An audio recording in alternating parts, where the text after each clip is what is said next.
So it looks like we're ready to get started. So staff, please interrupt, keep us on track. And if I do something wrong, let me know, right? Same for everybody here. So we're going to start, make sure I got it right, with the call to order of the commission members. So I see, start with Leslie. Here. Niall. Here. Mitchell. Present. And David Sandino, present, and all other 3 members, Steve, Darian, and Reka, are not here, correct? That's correct. Correct. And just for the record, we have our city liaisons here, Donna's here, city council liaison, and we have our staff here, which will introduce yourself, I assume, once we get to the agenda. Okay, we'll move on to item number 2, if that's okay.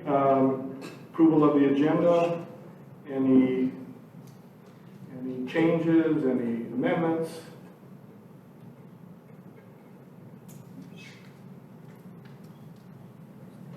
What are the changes? You could find a correction, something that wasn't there. Oh, Yeah, we okay. can't add Yeah. things, but yeah, so. Yeah. So can we make a motion to approve? Motion to approve. Second. All in favor, say aye. Aye. And no one's opposed. Passes unanimously. And next we have brief announcements from staff, commissioners, and city council's liaisons. So let's start with the liaison. Do you have any comments? No, I just really briefly, I want to thank the subcommittee for the work you did on the budget, and it was very helpful. And as you know, even though you hadn't had the ability to take it as a full commission, we did have it attached to our budget item last night, so I'm very appreciative of that. And also just thank you so much for your service, David. And I'm sorry that the 2 other commissioners who are missing on their last evening aren't here. I know Darian had a really important family, so I just want to thank you for your service. You're welcome. So, and turn to staff. Any comments? I know just my observation, you worked late last night, so apologize for back to back. They don't do that in the NBA, but they do it in the city of Davis. Good evening, Commissioners. Elena Adair, Finance Director. The announcement I'd like to make is kind of sort of to second what Donna had to say. So thanks to David Sandino, Darian Shinsky, and Steve Gellin for being our commissioners. I know 3 of you are going away, and I wanted to say thank you for your service. And all the thoughtful insights and, all the deliberations on the city business that occurred. So I'd like to thank you. And David, since you're the only one here, we do have a certificate of recognition for you. We will mail it out to the other 2, but I want to say thank you. Thank you. I am happy to receive this. Thank you. Very cool. Speech. Yeah. You get one. So, yes, thank you. Thank you. Yeah, thank you. That was nice. Wasn't expecting that. And it will go up on the wall. So, how about we turn now to the other commissioners? Commissioners, any announcements? I know Leslie was up late last night. If that could come up later if you wish to talk about that. No, we'll get to it. We're okay to move on. I will take just a brief opportunity for comments since it is my last meeting. I wrote a letter to the commission, so you can read it at your leisure. Staff, if you want to read it, I'll give you a copy after. I put a copy of it up there. And essence, I'm not going to read it. I won't be self-indulgent, but basically it thanks you for all your hard work and all the different things that have happened that I've got to observe with my 4 years on the commission. A lot of stuff has happened. I mentioned some of them, from the pandemic to several budgets, mid-year budgets, fiscal models, new developments, village farms, etc. All these things have come before us, different additional revenue sources, ways to improve government transparency. So I mentioned all that, and that was very educational to me. So I'm grateful for you to share everything you know about that.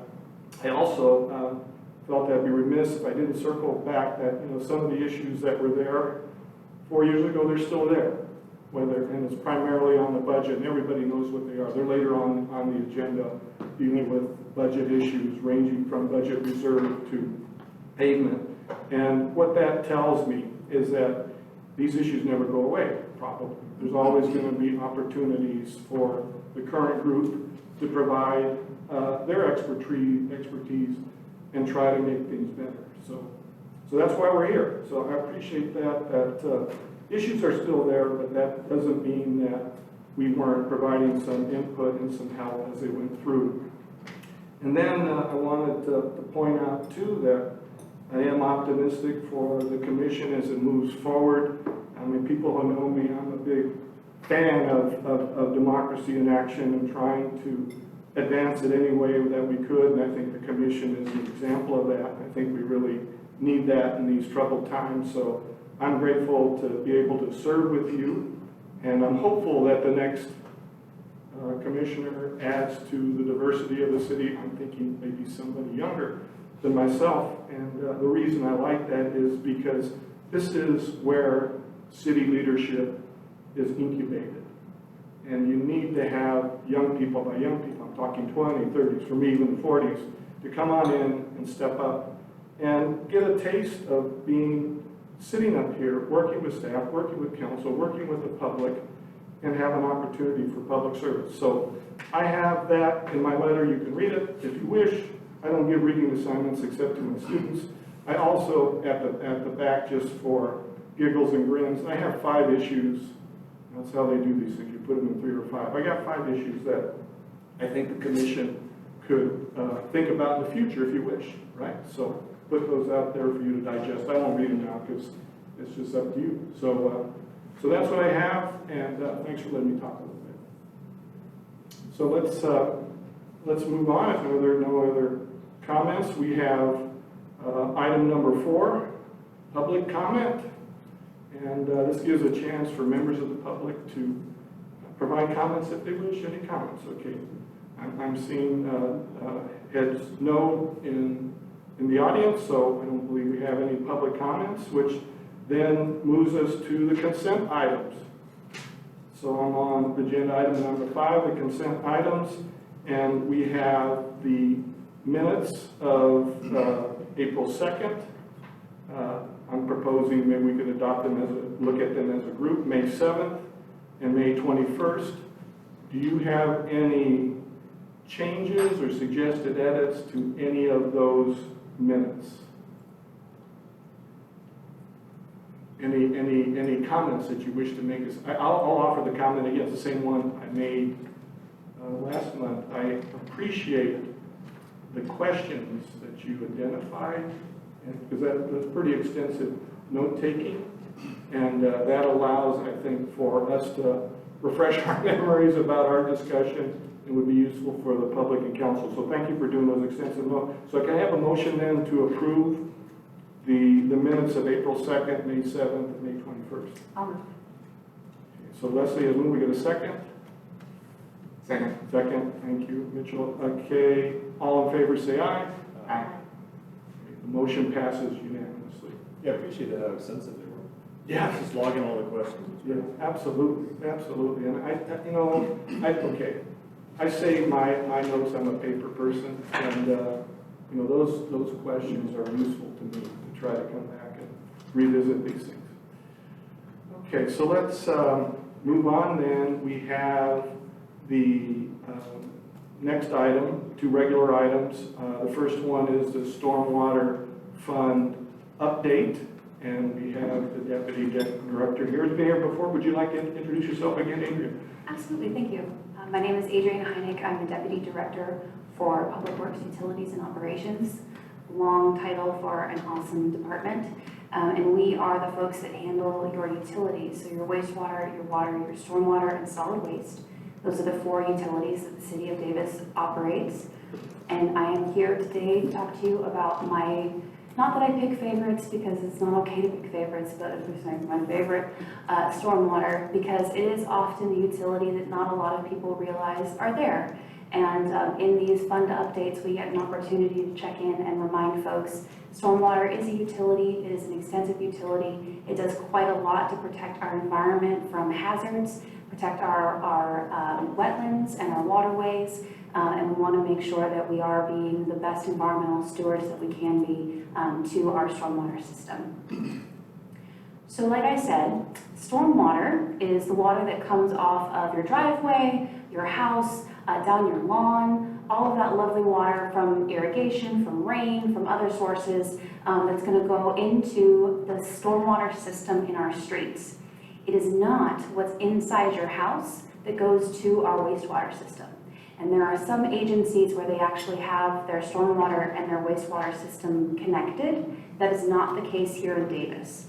So if you have something like, let's say you're washing your car in your driveway, that soap is going to be running down your driveway into the street and then out into that storm drain.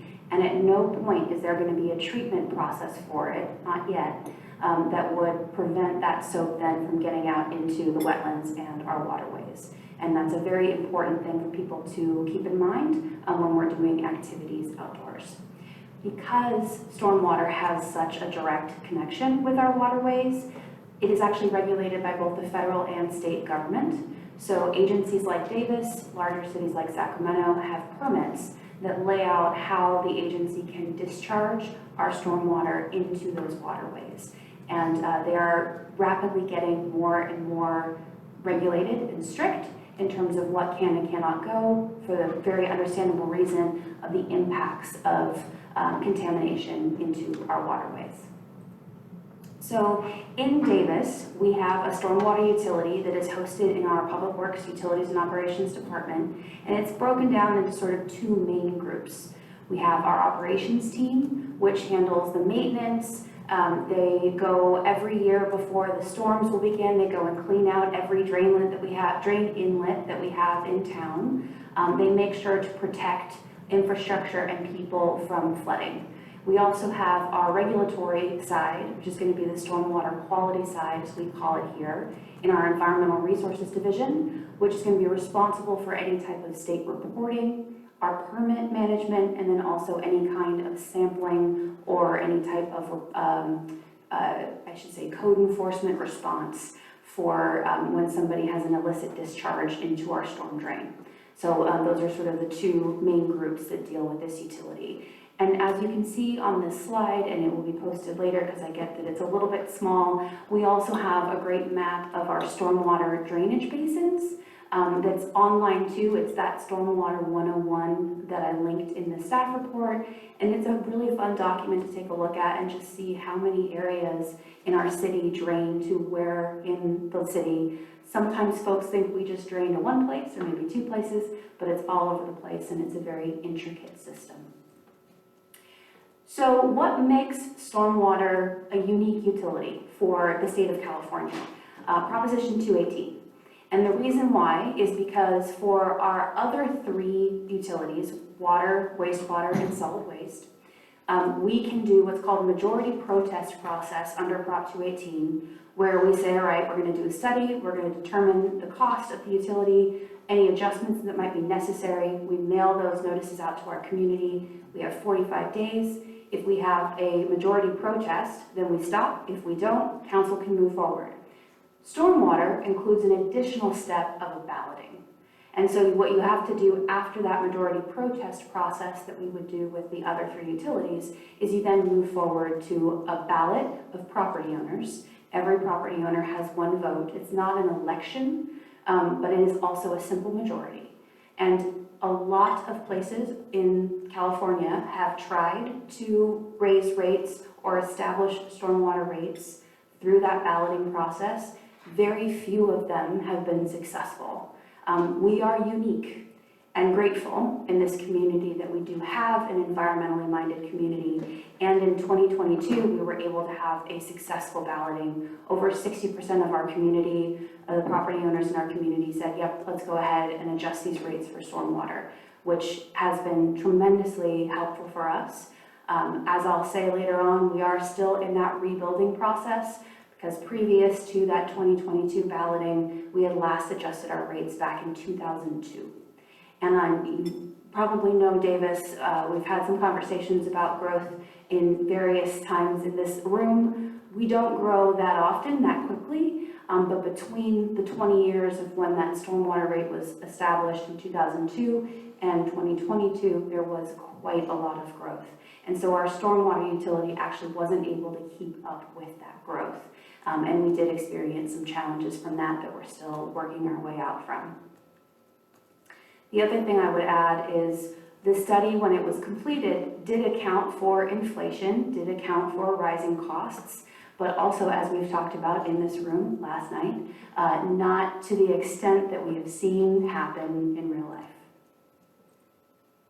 So our stormwater rate structure is, from the 2022 ballot adoption, a combination of your parcel use type, and we're broken out into residential and non-residential, the size of your parcel by acre, and then an average percentage of impervious surface on your parcel based on that use.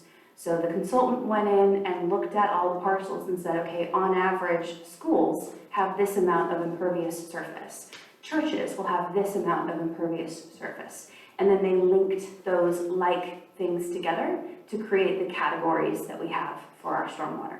Previous to that, it was a percentage based on square footage, and that was the only calculation. And in some cases, there's been some challenges to that because the type of calculation doesn't necessarily truly demonstrate how much that property might be utilizing the stormwater. So we're happy that we have this current calculation for our bills. The rates are adjusted annually in August.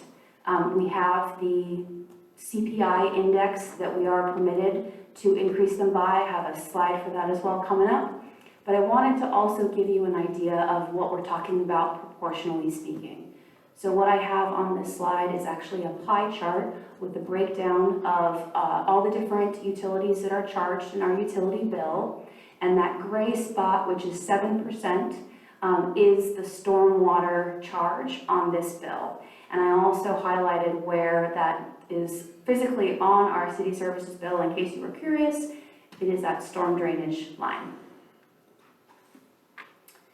So we are here talking about the stormwater utility because I love to talk about the stormwater utility, but we're also here because we have this cost index inflator that we can use to be able to adjust our stormwater rates each year. With our other 3 utilities, we can set rates for 5 years at a time. With stormwater, because we have the balloting, we can set rates in perpetuity. So we don't come back in the same way that we would with wastewater or solid waste or water to have another cost of service study and go through another process with stormwater. We would have these annual fund updates and then the potential for the inflator based on the CPI. What we have for this year is 2.4%, and we are recommending that we do move forward with that 2.4% because we're looking at, and in kind of global summary, the continued growth of our stormwater fund back to what is a better representation of how much infrastructure we have in the community. We are looking at some significant progress towards some major capital improvements that we're very excited about. Also looking for adequate revenue returns so that when we do go out for some of our largest projects that will likely need to be debt financed, we have that proper coverage. And so those are the reasons why we want to recommend to council that we do move forward with that 2.4%. So let's look at what the fund looks like. And I mentioned earlier, this slide is just a little bit silly, but the thing that I appreciate about stormwater that is actually different from our other 3 utilities is how consistent it is, how predictable it is. So revenue is 98% of our utility. It is now, it is tomorrow, it is yesterday. I'm sure if we are able to achieve some loans for those larger projects, we'll have a little bit of a break in this pie chart. But until then, this is what stormwater has looked like for many, many years. The only additional revenue that we get is from investments and then also from the impact fees. This is another example of the consistency of stormwater, both in terms of what we are projecting and then what we are receiving. You will see here that our numbers are very, very close. And again, as a staff person that looks at these numbers, it is very reassuring to be able to see that the fund is operating very close to the way that we anticipated that it would. And I mentioned those impact fees at the last slide. We are looking at kind of pulling out the impact fees. Right now, they are in the group with the other non-utility impact fees because they were established before stormwater was really the utility that it is today. So we have an opportunity now to take a look at the stormwater utility as it is and determine what's the best type of fee for it. Is it a connection fee? Is it an impact fee? What's the best way to calculate that? We anticipate working with a consultant to be able to develop that for review and for approval by council sometime, hopefully within the next year. So let's talk about use of funds. The use of funds is going to be for operations, obviously equipment, infrastructure, and the workforce necessary to do all the wonderful work that we do in this community. I don't know if you all recall the storms that we had when we had, I think, 9 atmospheric rivers beginning of 2023, so it was the end of 22, the beginning of 23. We did not have any catastrophic flooding events in this community, despite having as much water as we had coming down from the sky because of the tremendous work of our team and also because of the ability for our team to maintain that infrastructure. The biggest piece and the biggest, sorry, my brain just, the biggest driver, there we go, of the work that we're doing right now is capital improvements. And as you heard me say, we did not have enough to be able to do the capital improvements that we needed to do over the years. And so we're doing a lot of that work now. And this is a good example of what I mean. So here in fiscal year 24, we're starting to ramp up. We're starting to see a little bit more expenditure on our capital. There's 12% now that we're spending on our capital. And then here in fiscal year 25, you see it bumps up to 63%. So we're really hitting the ground running on getting those projects moving. Those projects are extremely important to our community. So there's a few that were highlighted in our original cost of service study that we did back in 2022 that we are still working on, and I'll tell you the reasons why. So we have our stormwater station number 6. I know numbers they won't necessarily resonate, but that's going to be that little house that you see when you're driving down the Richards Underpass. That's actually a stormwater station, City of Davis Station. It was built in 1924, and it is still in operation. Now, it is not the same equipment, but it was still built in 1924, and it is a very small station. So not a surprise we need to relocate that station, and that is the work that we are doing. We also will have some challenges at the Richards Tunnel of ponding water when we have some rain events where that rain is coming down very, very fast. The pumps don't have an opportunity to keep up with it currently, so we're also looking at making sure we're upgrading those pumps so we can get that water out faster so we're not seeing that ponding there at the bottom of the underpass for Richards. The other station that we're also very focused on is our H Street pump station, station number 3. It is the largest station that we have. It accounts for the largest area of drainage within the city. And it is, I think it was built in 1946, I believe, still operating. It does not have, it has a generator now, but it does not have backup pumps. And so there's a new generator, some backup pumps, and there's other work that we need to do at that site. It is also located right next to a beloved public amenity, our Davis Little League fields. And so part of our challenge with that station is not only making sure that we can account for the current rainfall and the current needs of getting that stormwater moving, also climate change and any of the additional that we might see, and within a footprint where we're not impacting as much as we can our neighbors. And so that is a fun project. The last thing that we're actively working on right now is we've identified a number of areas throughout the community where we have sort of hot spots of flooding. We see it on a regular basis. Maybe every time we have a rain event, we assume here's an area, and we can take a deeper look at the infrastructure in those areas and figure out what we can fix so that we don't see that same water standing and that same flooding happening in those areas if we can. The things that we're going to be moving on to as we start to finish up these projects are annual replacement of our stormwater piping infrastructure, which is everywhere and rapidly aging. We're also looking at the West Covell Channel, which runs along Bretton Woods, also along our hospital. There's been quite a lot of improvements in that area up to now, but also looking at that to make sure we're not seeing the flooding events that we have seen in past years. I will note we did not see that flooding in 2023, which was great.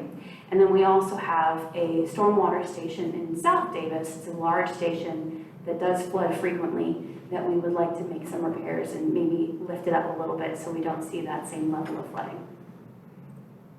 So this is you have this in your report as well, but just to look at the expenditures that we saw over the last fiscal year and the current fiscal year. Current fiscal year also includes encumbrances.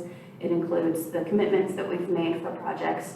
We are in June, so it's possible that not all of these expenditures will be made, but it does show that we are moving forward very quickly, especially on those capital improvement projects, that big blue bar. We also have debt associated with the stormwater utility, not very much, because again, wasn't capable, didn't have the revenue to be able to support the debt coverage.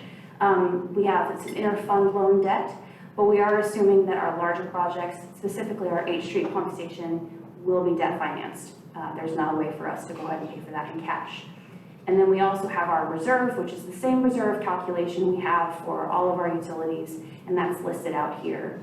This picture actually also shows a really good example of our stormwater system and how it works during the whole year and not just in the winter. I think oftentimes people think of wintertime when they think of stormwater, but this is a great example of someone placing a yard material pile too close to our storm drain, somebody's sprinklers were going, and you got a stormwater issue right there. So, as I said, we actually are coming up on our second year, fiscal year of fully adjusted revenue. So this is still a newer thing for us. Our capital improvement projects, like I said, are starting up. We're very excited about this. The pictures I've included here are actually of our 8th Street pump station. And I think a lot of the time when people, again, think of stormwater, they don't think of these size of pumps. They don't think of these size of facilities, but it is a utility just like all of our other utilities. And that 2.4% adjustment, which is the equivalent of about 30 cents per month for residential customers, or a $1.95 per month for our non-residential customers increase, would be what we would look for to be able to continue to do the great work that we're doing and the speed at which we're able to do it.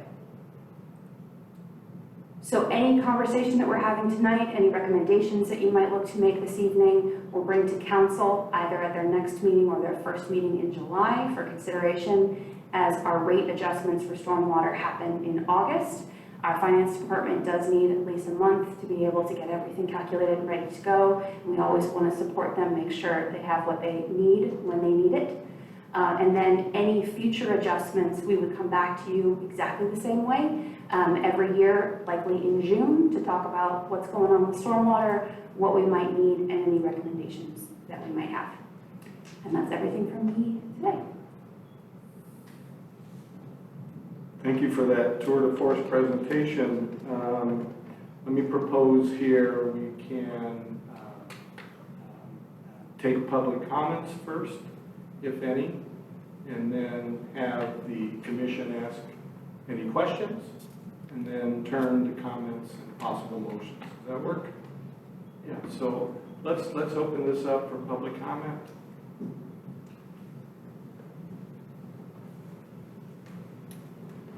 Dan Carson, former Davis City Council member, and probably a highlight of my career, former member of the Finance and Budget Commission. I just want to say very briefly how important this program is. Lucas Frericks, former mayor, and I together ran the campaign to get the local property owners to vote to approve this program a couple of years ago.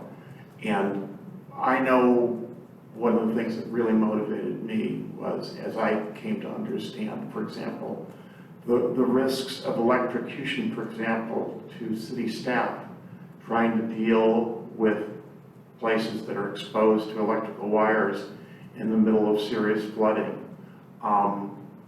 There's information suggesting that if things had gone off the wire in South Davis during some of the extreme flooding we had, you could have even shut down I-80.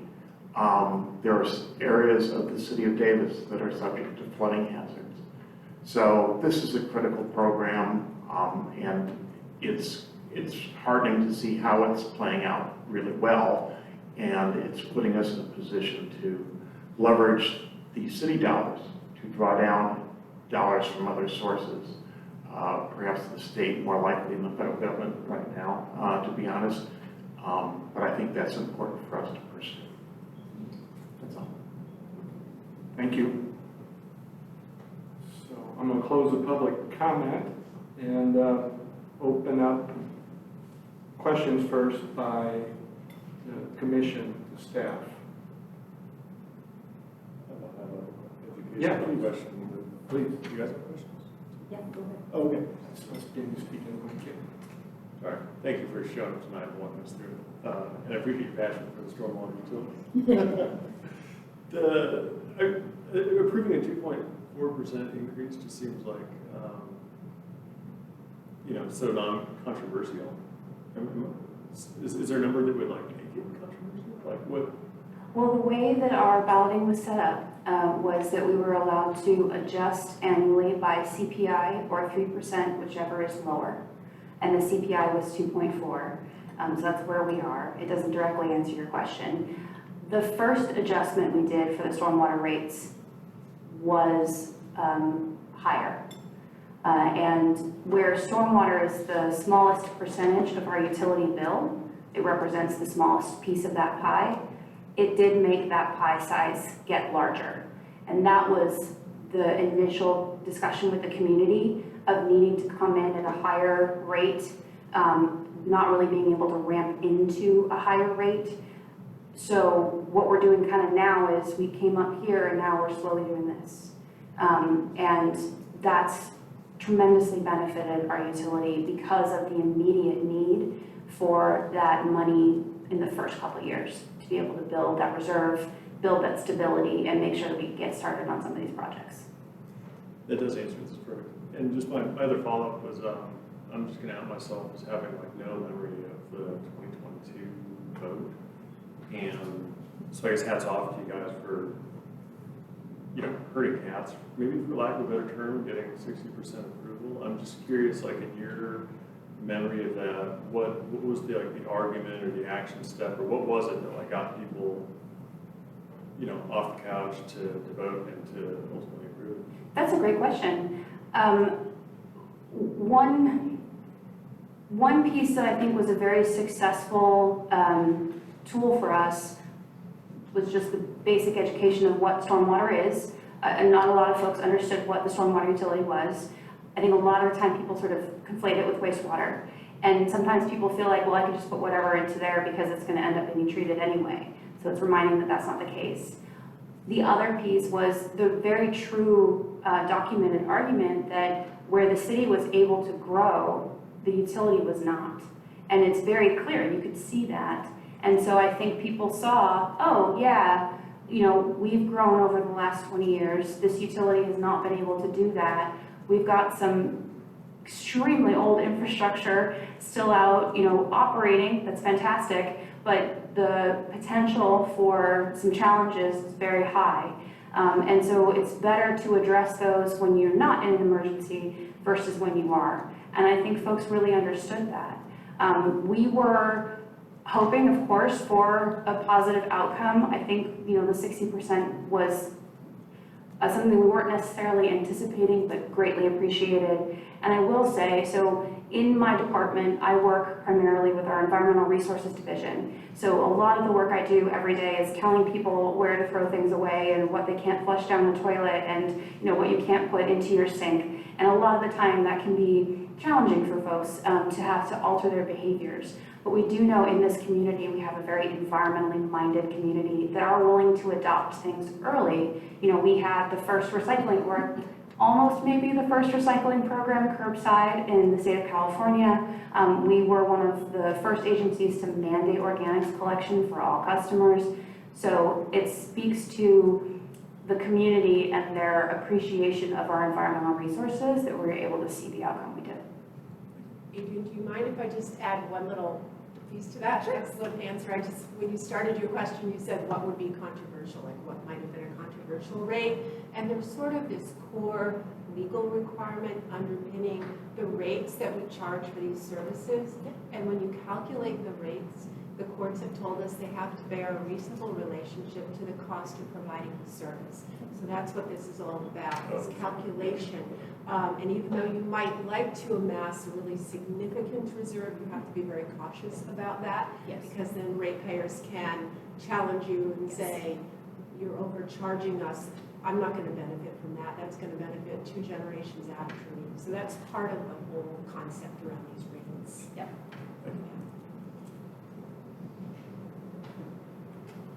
I could just piggyback off that question. So just for clarity, is the choices the lower of 2.4 or 3 or nothing, right? Like you can't like propose a rate change in between, like 1.5, just out of curiosity.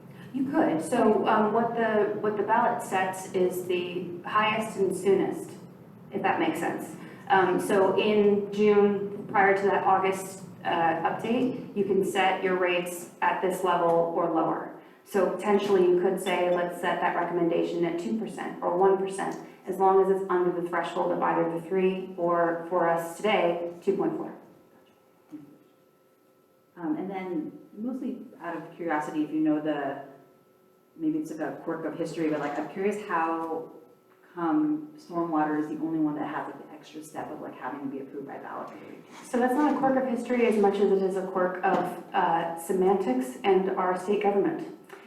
Because how you describe sewer has been the pontification of quite a number of court cases. In fact, the state tried, I don't remember, a Senate Bill 54 or something along those lines, so I know they recycle those numbers. They did try to add stormwater as a utility like wastewater, sewer, storm sewer, sanitary sewer. They tried to sort of connect those together.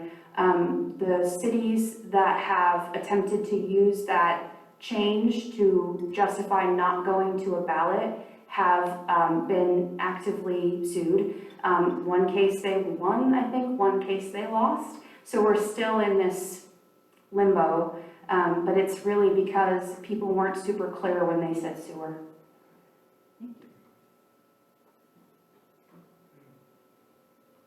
So we're all good. My turn. I just have a few questions. I feel sort of feckless here because I think our job is trying to be devil's advocate, but because there's not much to advocate or ask, because it looks like everything is highly functional. But I do have a few questions, and this is the first time that I've seen this, because this was, I believe, the part of the Utilities Commission before, and I didn't know much about this. So I wanted to ask, what is the size of your staff? So we have, within our stormwater operations, we have a supervisor and 3 maintenance workers that are assigned to stormwater. There's another supervisor that has multiple disciplines that would include stormwater, so a portion of his work would also be for stormwater from an operations side, so that's maybe 4.5 people. And then from the regulatory side, we have 1 dedicated stormwater quality compliance specialist. We have a environmental compliance specialist who handles enforcement of illicit discharges, but also for drinking water and for wastewater. And then we also have a supervisor over that program, so that would be maybe 2 people combined. I see. So it's about 6 people.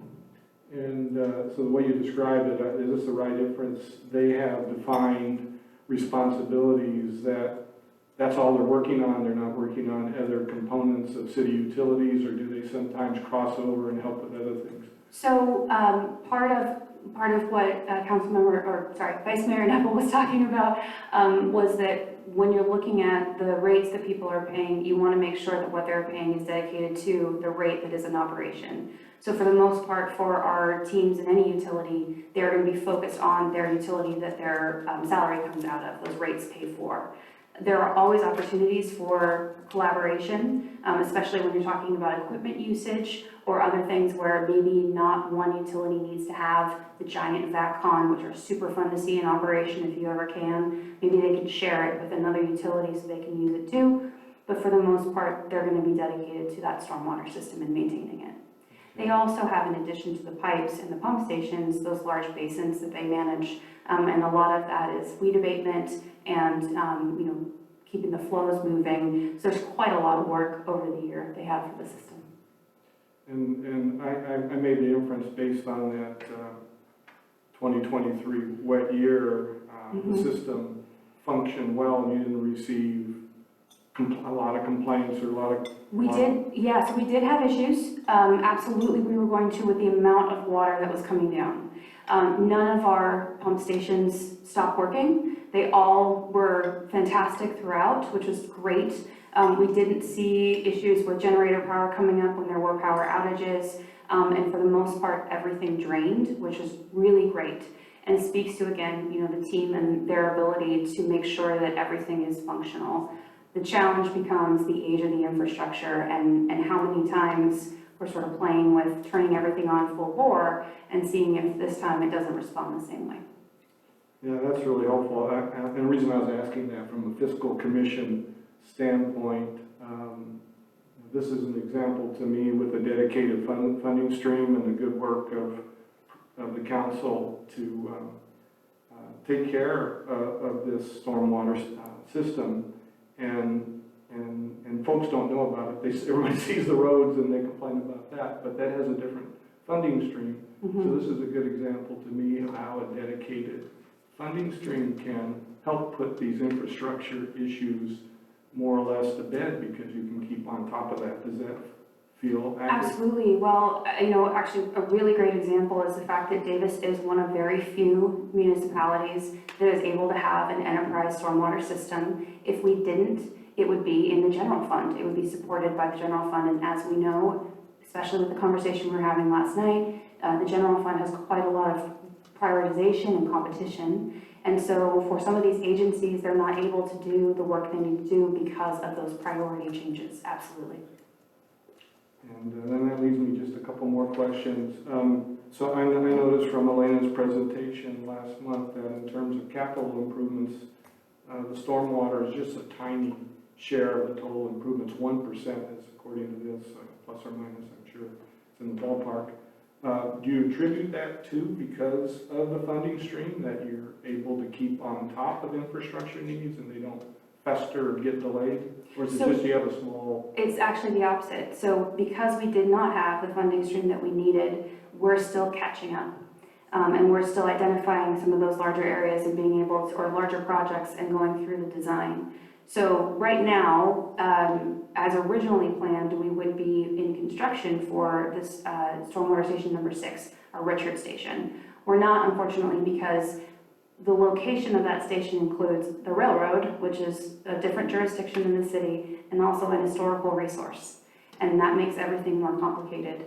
So part of the reason why we have such low expenditures currently is because we're still ramping up from deferred maintenance. I see. So it'd be larger if you had the permitting or whatever approval Yes. you need. Okay, but it'd still be relatively small. I would Yes. think, right, compared to roads, It's a which small are utility. 65%. Yeah, no, it is our smallest utility, outside of solid waste, which technically from the city's labor perspective is our smallest utility because the majority of it is a contract. But stormwater is our smallest operating utility. So this just leads me to my last two questions. And so I just mentioned streets and roads. Is there any overlap? I see the overlap between some of the other water functions, but is there any overlap between stormwater and roads in which some of these road issues, whatever it is, moving things or working on infrastructure, could properly be assigned to the stormwater fund? So any of our trenching that we do in the roadway for repair work or for other work, we do cover the repair within the utility. So water, wastewater, and stormwater will do that. And because that is the work that we are creating to have made. So yes, there is an offset there. There's a lot of overlap between stormwater and roads because of the sidewalks, and because of our storm drain inlets that are adjacent to it. For the most part, though, it is that infrastructure next to it and not necessarily within it. So I assume all that is handled through the accounting of those costs, and the costs that can be allocated to stormwater are, right?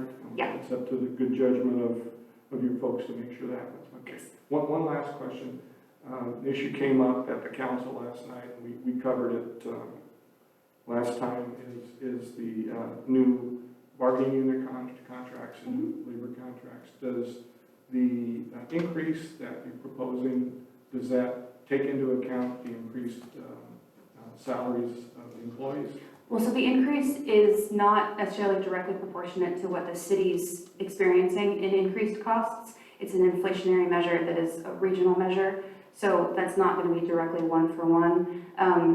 I'm sure that if we're looking at the increase that we've had recently, especially over the last 2 years, we probably have a higher increase in labor costs than we do in our ability to raise the rates for stormwater. But because we have a reserve and because we've been able to stabilize the fund, we're not concerned about the impact of those labor. Yeah, so that was my next question. You would draw on the reserve if you needed to cover those labor costs? Yes. Okay, and that's $2 million for Yes, yeah. Okay. Well, that's all I had. I don't know, did that provoke any conversation or anything? Thank you for the opportunity to talk Yeah, about your well, let's, utility. you're asking for our action here, so. Yes, we're asking for a recommendation for council to go ahead and implement that 2.4% rate increase for the stormwater rates in August of this year. Would someone like to, so move? Yeah, I'll move. Okay, Leslie, so moved your recommendation. Is there a second? Second.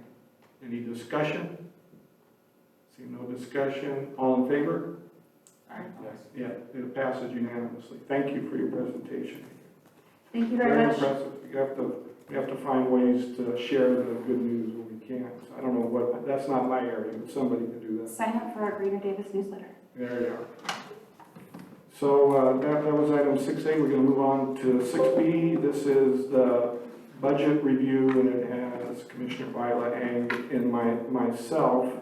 And I'm looking for ways to do this most effectively. I'm looking to you, Leslie, and also you, Elena, because there was a city council meeting last night that covered a lot of the same issues in this subcommittee report.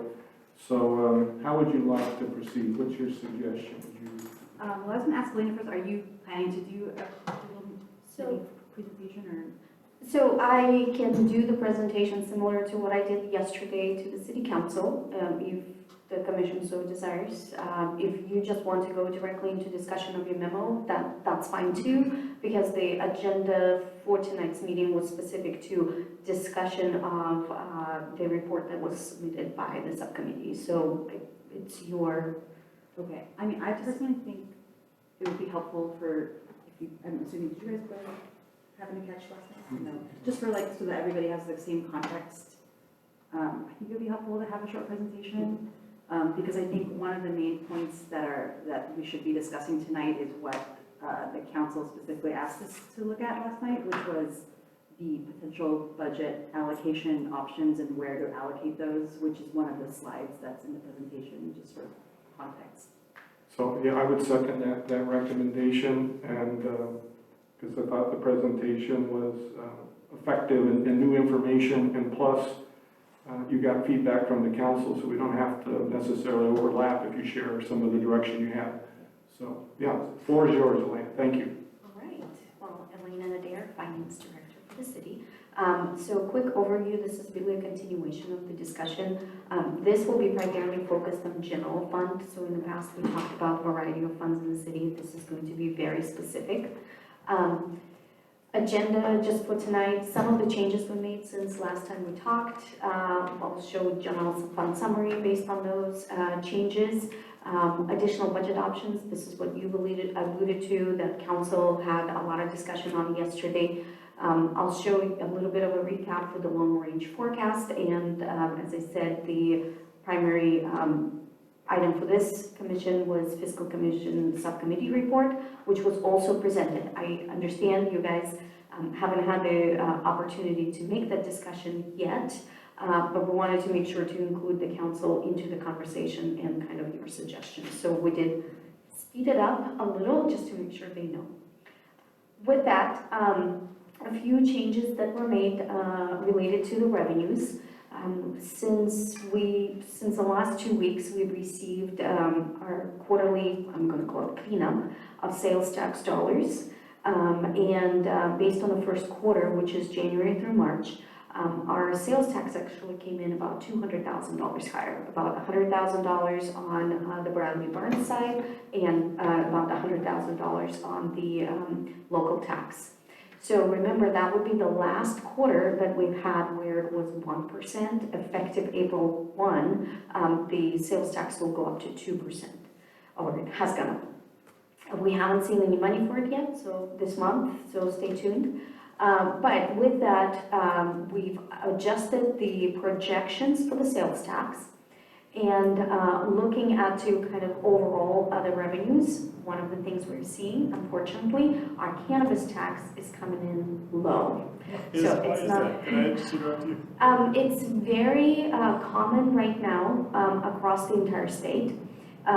In addition to that, besides the fact that it's kind of a trend across the state, there have also been cannabis businesses opened up in Dixon, Woodland. They were authorized and open, so we're actually expecting that trend to continue going down. So with that, although our sales tax was up by $200,000, we dropped the cannabis tax by $200,000, but not only in fiscal year 25, but also 26 and 27. I do want to kind of mention that when we did the mid-year presentation, we already reduced cannabis tax by, I want to say, about 200 or 300,000. So this is an additional decrease that we're seeing. So with that, we also looked at some of the expenditures and worked with police department and fleet, and they made a determination that there were several vehicles that did not need fleet replacement contributions because there were sufficient funds, and they were expecting some funds to come from not necessarily be a city contribution, it's not a grant, but other agency contributions. And so that reduction was included for $93,000. So the net of all of those changes obviously affect the fund balance and for us going forward. In addition, and this was a correction that I had to make on the fund balance side reserves, unfortunately, I incorrectly put in $1 million of a revenue replacement for one of the construction projects in fiscal year 27, when the adjustment should have been in 24. So it didn't overall make a change, it just changed the position in which year it actually appears. So with that, those changes were incorporated into now updated general fund summary.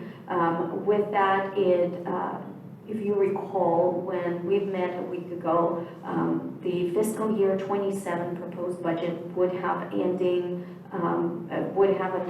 in the fund balance, available fund balance at, I want to say, was 10.2%. Considering we've reduced the cannabis tax in both years, it actually drops it down to 10%. So as I said, the revenues were incorporated, the change in expenditures was incorporated, and so now you see the new projection. Oops, sorry about that. So this is the slide that City Council spent a lot of time on yesterday, but I'll go over it real quickly.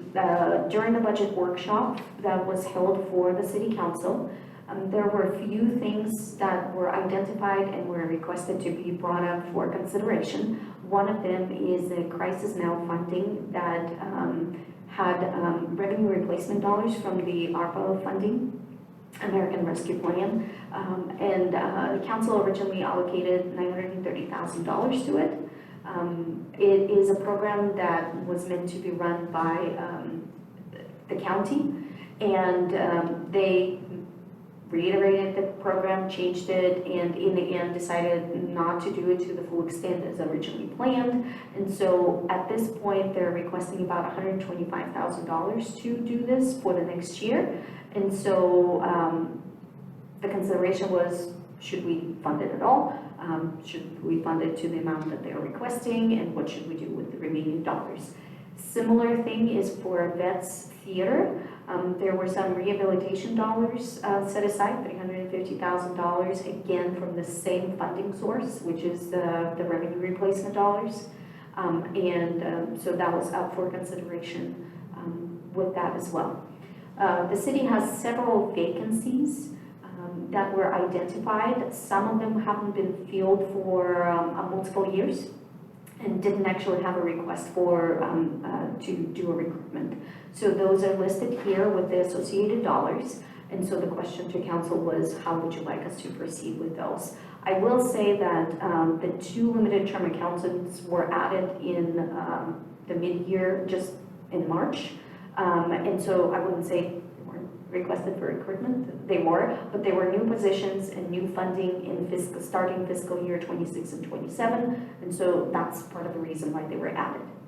There were also 2 positions proposed to be added to the budget, which is a police officer for the downtown area and one aquatics maintenance technician.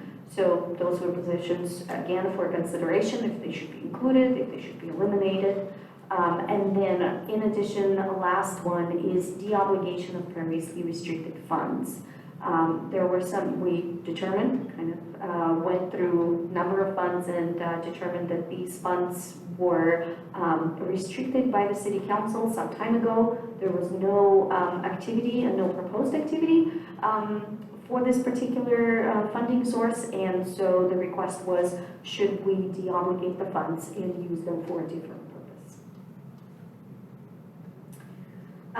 In addition, we've provided a kind of recap of city salaries because the labor contracts were recently approved.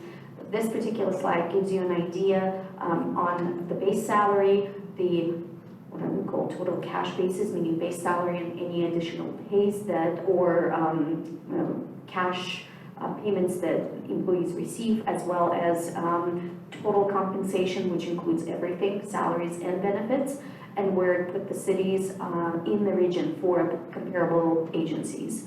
So on the total compensations, the city was still under the market median, and so negotiated salary increases are generally in line with that under market percentage. This slide has been updated for some of the changes I've mentioned earlier, the revenues and the expenditures.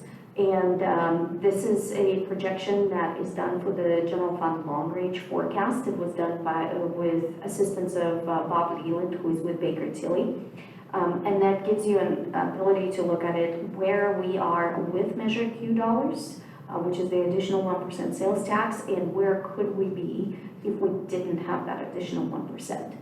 So as you can see, we still have obviously some issues, and we've identified as we were going through budget before the measure was approved that we need to look for either additional revenue dollars or a reduction in expenditures to balance the budget, because we had, I believe, 3 years worth of budget set up that were operating in a deficit position. So we were drawing down on the fund balance reserves. So that kind of gives you an idea of where we are, where we could have been, still some work to do with that. And that's part of the conversations we are having now with City Council, with you, as well as going forward in the next year. As I mentioned, you're all familiar with your own report that was included. I did not include all points that were included, but I did include majority of them in here. I'm not going to go over them specifically, but they were provided to the City Council to make sure they're aware what the recommendations were of the subcommittee, and they were included for your review here as well. With that, the next steps as of yesterday was to bring it back to you and have that additional discussion with the Fiscal Commission. Our expectation is to bring the budget back with the changes that are requested on June 17th for City Council adoption. So those are next steps in the process at this point, and that will conclude my presentation. So I want to turn it back to you. If you'd like for me to go back to that other slide that you want to talk about, we can, and I can also give you an update what the council decided to do with those. Well, thank you, Elena. I think that was an effective presentation and some new information, so thank you for that.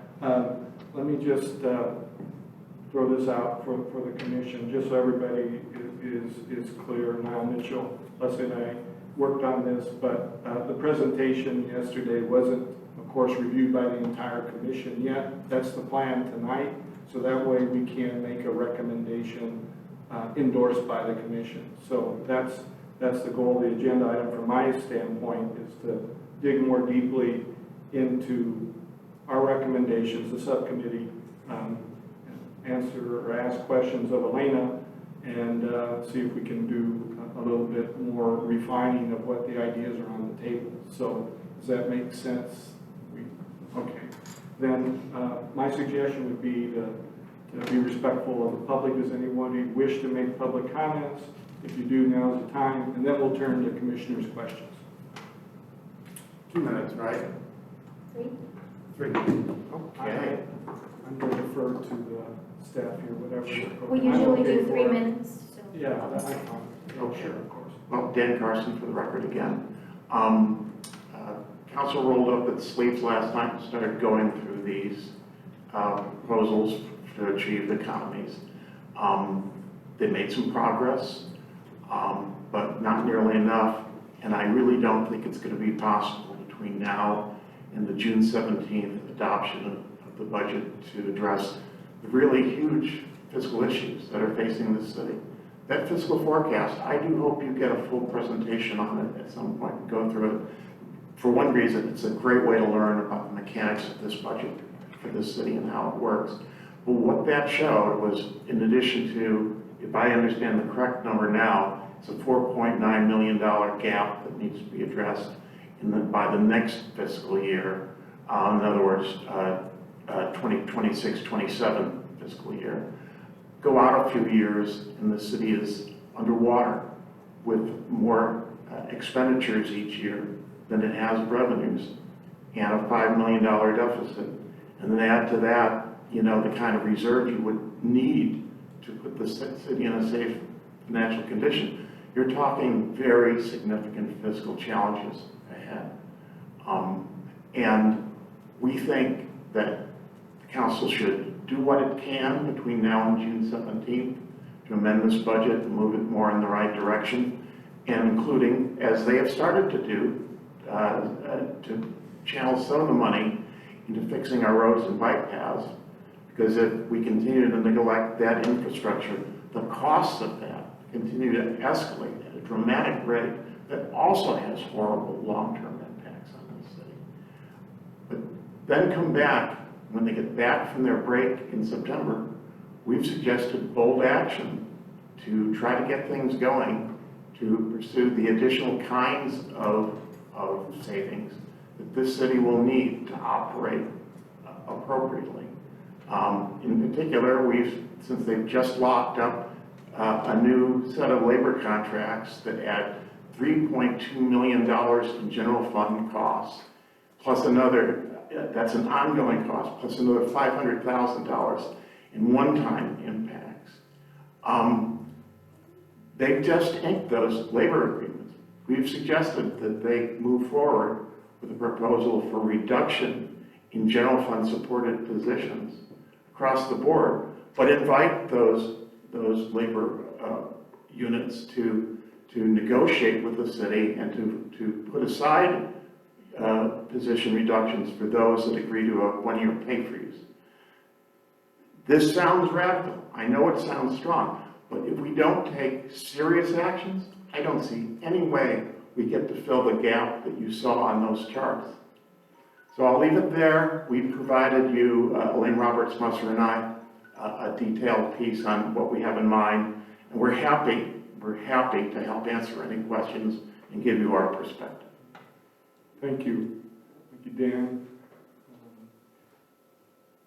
I'm going to close the public comment period, and now I'm going to open it up for commissioners' questions of staff first, and then we'll have a discussion on our recommendations and anything that staff presents. So, would you like to start? I have maybe a big picture question just to get out of the way. Just have a big picture question, maybe get out of the way before we get into the nuts and bolts of the memo. Thank you for your comments, and also just having read it. The memo, by the way, I did want to say I appreciated how much effort seemed to go into that on such a short turnaround. It was very cool. I guess, like, putting it all together, like, we need revenues up and costs down, just as a kind of general thing, right? And there's certainly, like, a lot of money, resource, and capability in educated residents, and just like all the things I think you could probably hope for in the city of Davis. On the other hand, if it was so easy to just make revenues go up and costs down, I guess somebody would have done it, right? So I'm not. But like, what would it take to really, what's the gating item, anybody, to really getting in there and accomplishing just that while maintaining or even improving, you know, our quality of life? Is it just, we need a team, like, it's just hours in the day, more people, like, what could I'm sort of putting a problem statement out there without a solution, but I'm just trying to think about, like, what, I mean, could we even, like, do, like, a rolling subcommittee that just focuses on nothing but budget and just, like, methodically cranks through issues here and there? I mean, you know, with the council's advice and all that, but to really go deep, because I, admittedly, I feel like I see these problems, I want to contribute, I want to help and be positive, make a positive contribution, but it's just, I don't feel like I'm in a position to do that, so. Your thoughts? I'm trying to think how to respond to that, because you're right, there's two sides of a coin. There's the revenues and there's the expenditures. In terms, I'll start with the revenues because, you know, they're hard, but it's the easy answer in a way. Majority of our revenues within general fund are tax revenues. We cannot change them without going to the voters. Even our specific taxes, as we have for, let's say, park maintenance tax, we cannot just make a change other than what is provided in the ordinance that voters have already approved, which is 2% increase a year. That particular tax only pays a very small amount of our park maintenance expenditures. So that kind of general, I guess, overview on the taxes, it's the easy answer, but it's not easy to do. We're limited on what we're able to do. The other things that we look at, we brought to you a master fee schedule, right? We increase those with CPI. Potential would be, and we've talked about it with the city council and individual departments that are working through that, is maybe looking into redoing a fee study for specific departments or just citywide. I think citywide would be great, and kind of looking at that revenue source as well for services that we, you know, provide and actually receive payments for. I believe in the past council, when fee studies were done, let's say for parks and community services, there was an assumed subsidy. So we're not charging necessarily 100% of fees, but we reduce it for a variety of percentages depending on the type. So perhaps that would be a way to review it and kind of make recommendations if that's something that you would recommend to council, maybe not doing a subsidy or doing something different. So that's more on the revenue side, I would say. In terms of expenditures, I would start with probably the biggest one. We're a service organization, so the biggest component for us is going to be labor.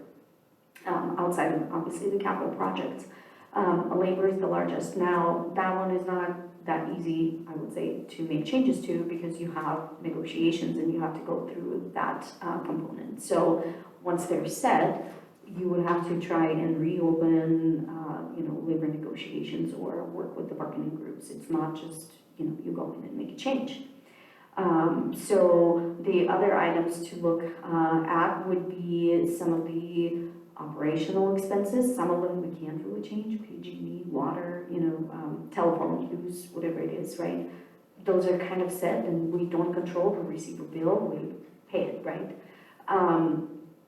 We have some professional services. We looked at some of them, particularly the ones that went up quite a bit, as one of the requests from the city council as well as from the commissioners, and it was included in the city council's staff report, just to look at least some of the larger ones.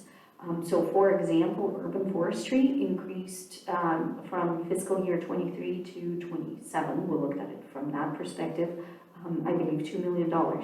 Well, some of it was staffing increases that council requested in order to deal with urban forestry issues, as well as additional services with tree maintenance. And so additional dollars were put in. Even for the current budget period, we've included over $500,000 in fiscal year 27, close to $300,000 for urban forestry in fiscal year 26. That's in addition to what was already there. And then in the past couple of years, the council already increased those expenditures to again deal with, the trees in the city of Davis. So we have that. So some of the costs are not really controllable, I would say, outside of the labor costs. So let's say insurance costs, right?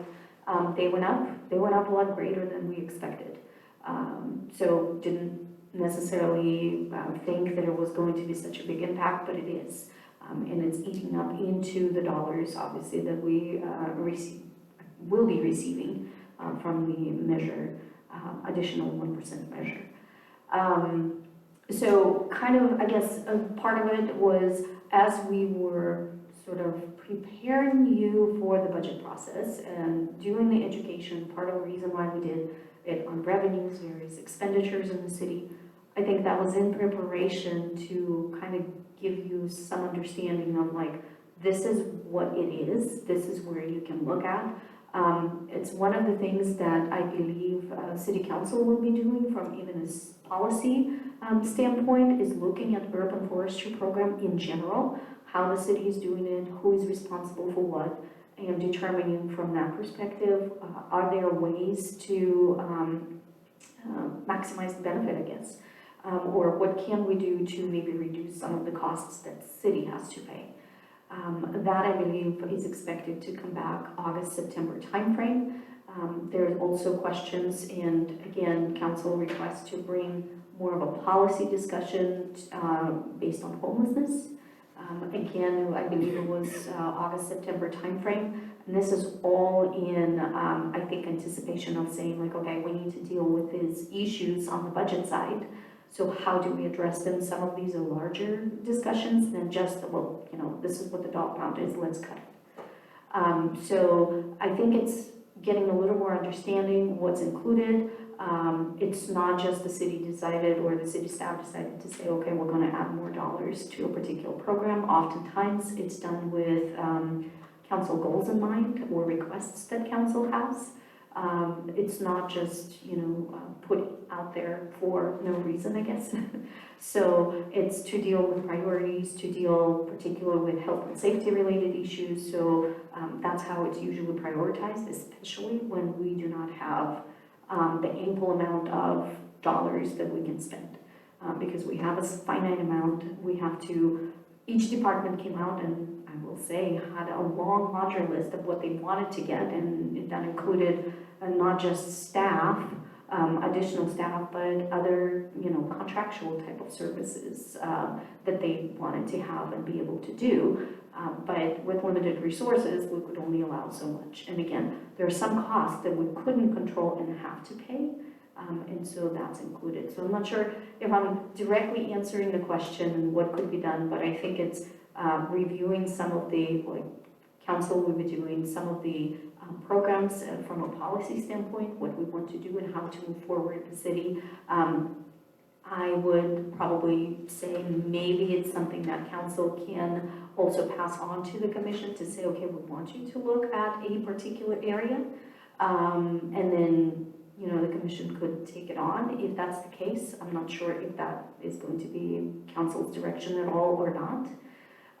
But I guess that could be an opportunity. You can also find some opportunities going the other way, as you know, in the process to say, council, we would like to look at whatever area it might be. And then, as you know, the process is, as a commission, if you vote for it, as a full commission, we then bring it to council and ask them, this is what fiscal commission would like to work on. Is that something you want them to do? And then they can say either yes or no, and that will give you some additional kind of steps that you could work through, whether they're budget related or other area.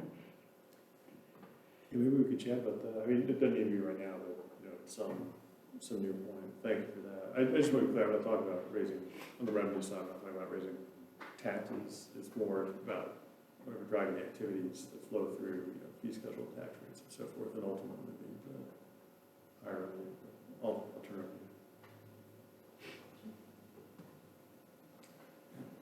to you. Okay, Leslie? Unless you can ask questions, but also if you want to talk about the report. But I think maybe just ask questions first, and then we'll get into the subcommittee report. Does that work for you? Sure. Do you want to do, like, so, and Vice Mayor Neville, you can correct me if I'm translating correctly, but like, I think one of the tasks tonight is to look at the additional budget options and sort of go through those and like discuss them and see if we have any input or recommendation, because that's what sort of council was looking at last night and specifically wanted to get our feedback on that.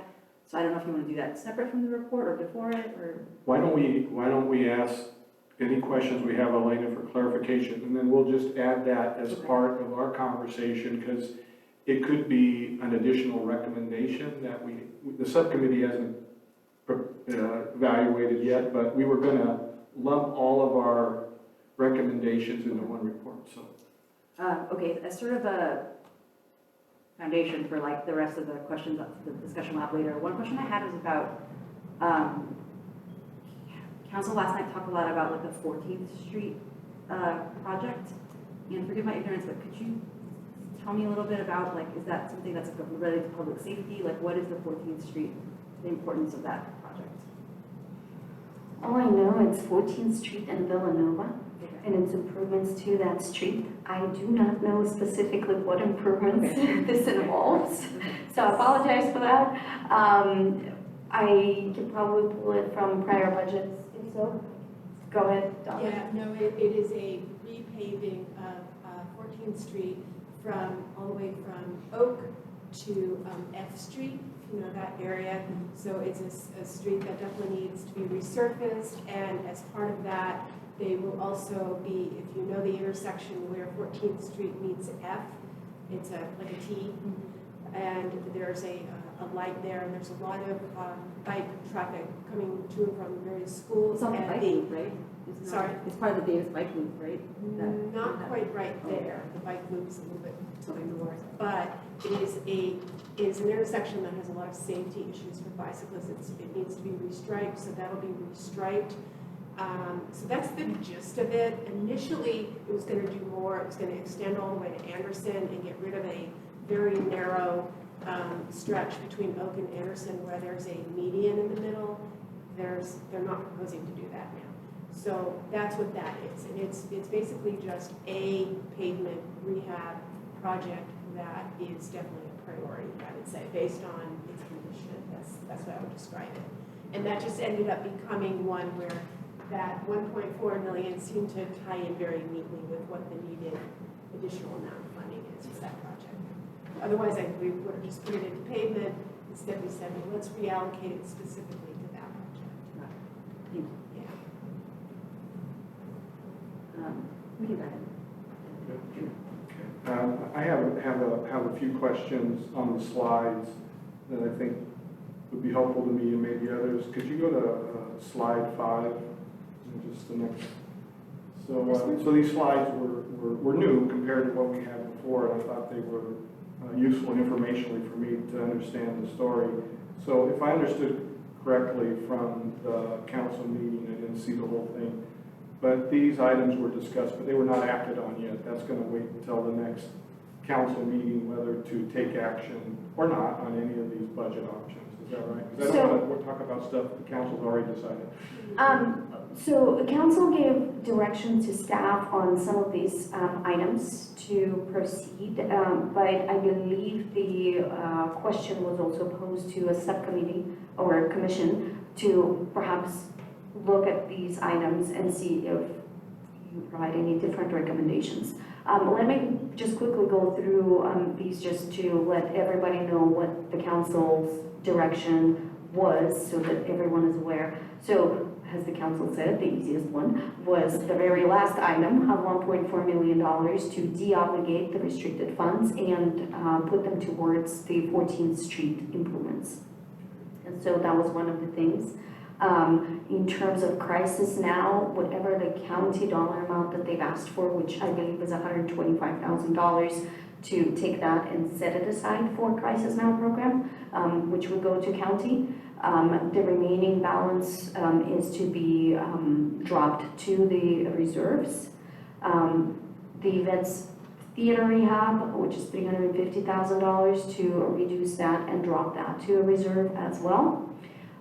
2 positions, management analyst position and 0.75 custodian position, were defunded, and in essence, authorizations for those 2 positions were removed.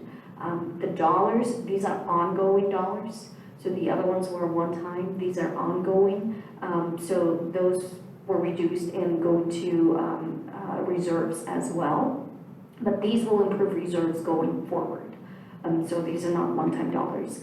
The positions, new positions were kept, and so that gives you kind of a summary. The other positions that were on the freezing or removing vacancies list, which is the associate planner, the assistant planner, and the accountants, were kept to proceed into the next 2 years' budget.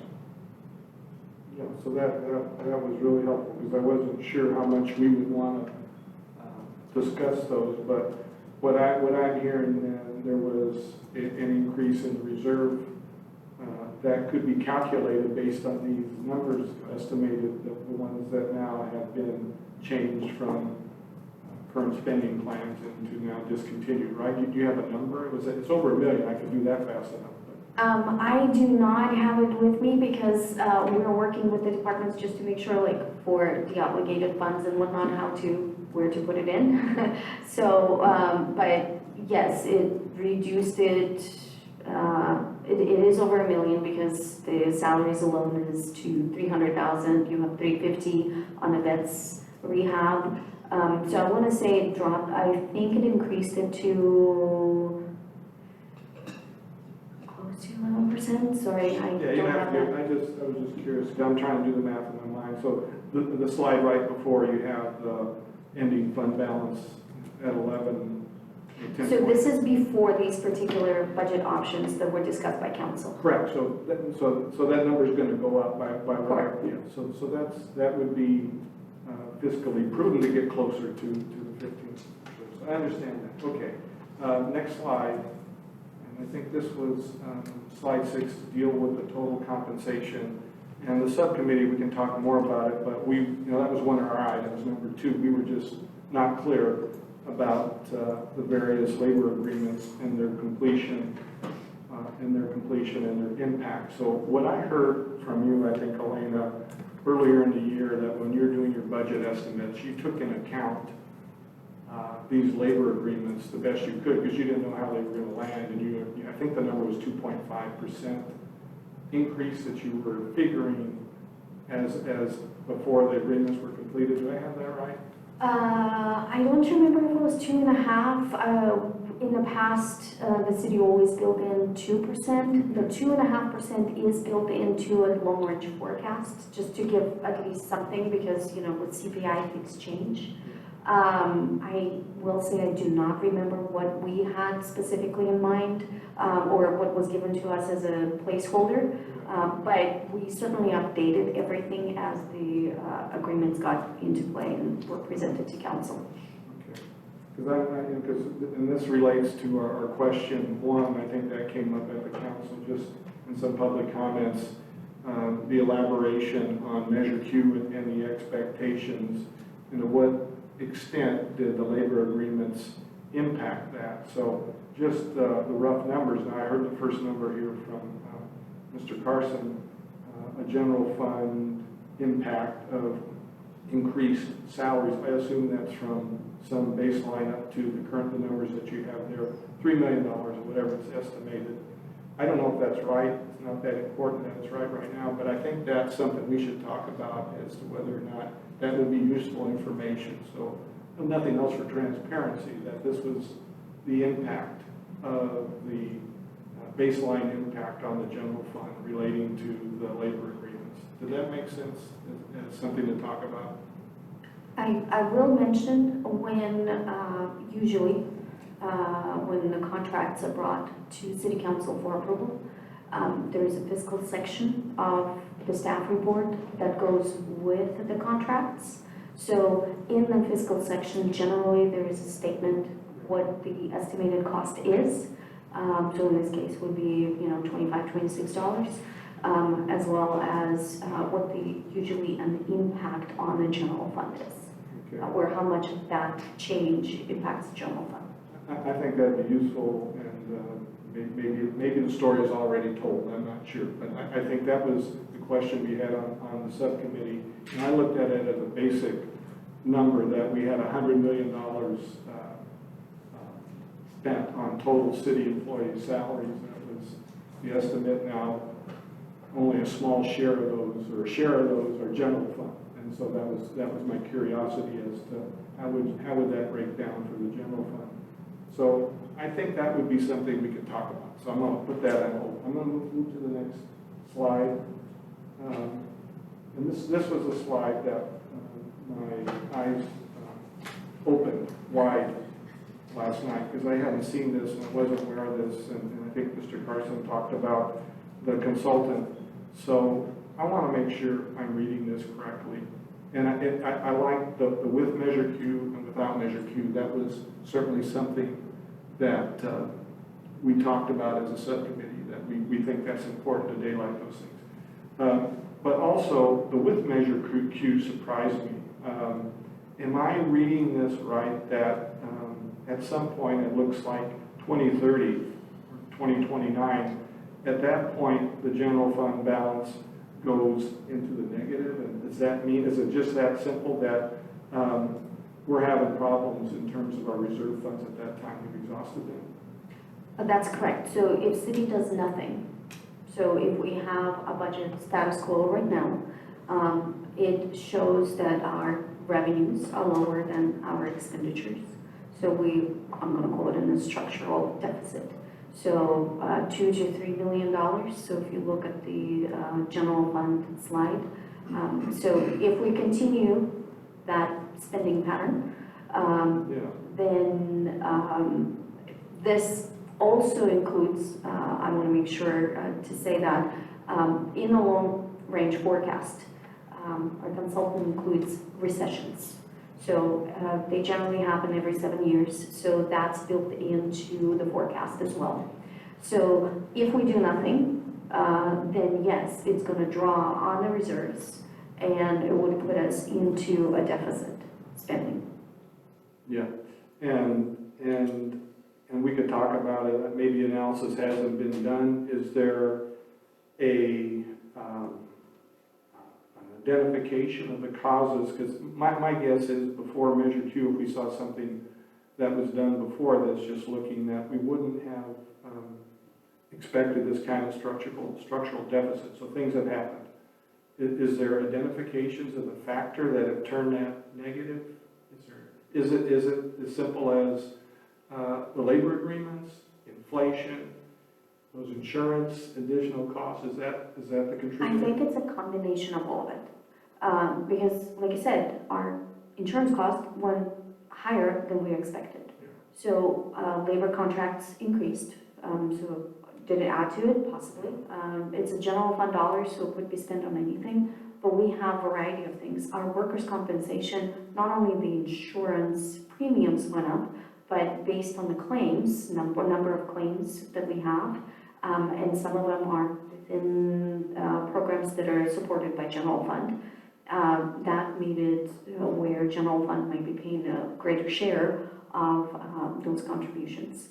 So workers' comp went up, general liability increased, our retirement costs went up, so CalPERS, those rates go up, so we have no control over those. We are presented with whatever the cost is and we have to pay it.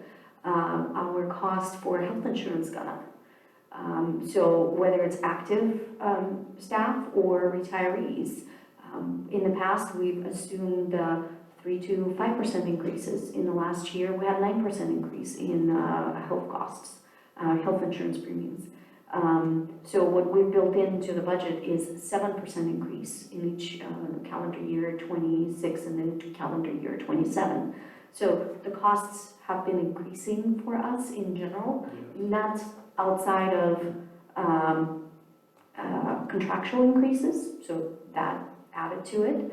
Any new dollars that were added to the budget in general for programs like, you know, a new police officer, we got an aquatics person, you know, we have a new splash pad, we have to make sure we have all the services and supplies that related to that.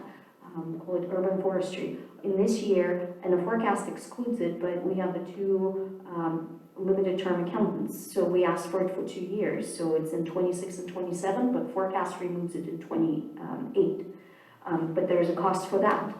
Right. And so it's a variety, it's all of it together, and the total costs of new things plus increases in costs in general ends up being greater than what we have, we're expecting in the Measure Q dollars. Yeah, so it's a complicated story. You're the most expert on this. Did it surprise you as much as it surprised me to see that those negative numbers in 30, or did you kind of feel that was coming? Well, I think we always had a forecast and it always had a dip. And so it had the shape of this, and the goal was not to have that, which is part of the reason why we went for a Measure Q or an additional sales tax dollars. Certainly didn't expect it to be there, but we certainly did not, well, I certainly did not expect the costs to go up as much as they did. Right. And I know the model has a lot of complications, and you fill in the numbers, and no one would be able in advance to say exactly how that would run, but probably was some intuitive understanding. So I had one more question, and then we'll open it up to our more advanced conversation here. So I'm hearing from the public, and I share this reaction, and I'm not an alarmist, but maybe this is cause for alarm. Are you thinking at this point, and is that what I heard from the council, that action needs to be addressing this sooner rather than later?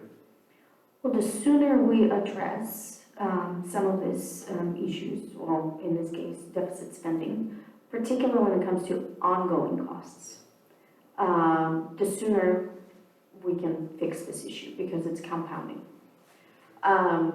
So one-time dollars help, but they only one-time dollars. So it's good for that year, but it doesn't actually, grow each year.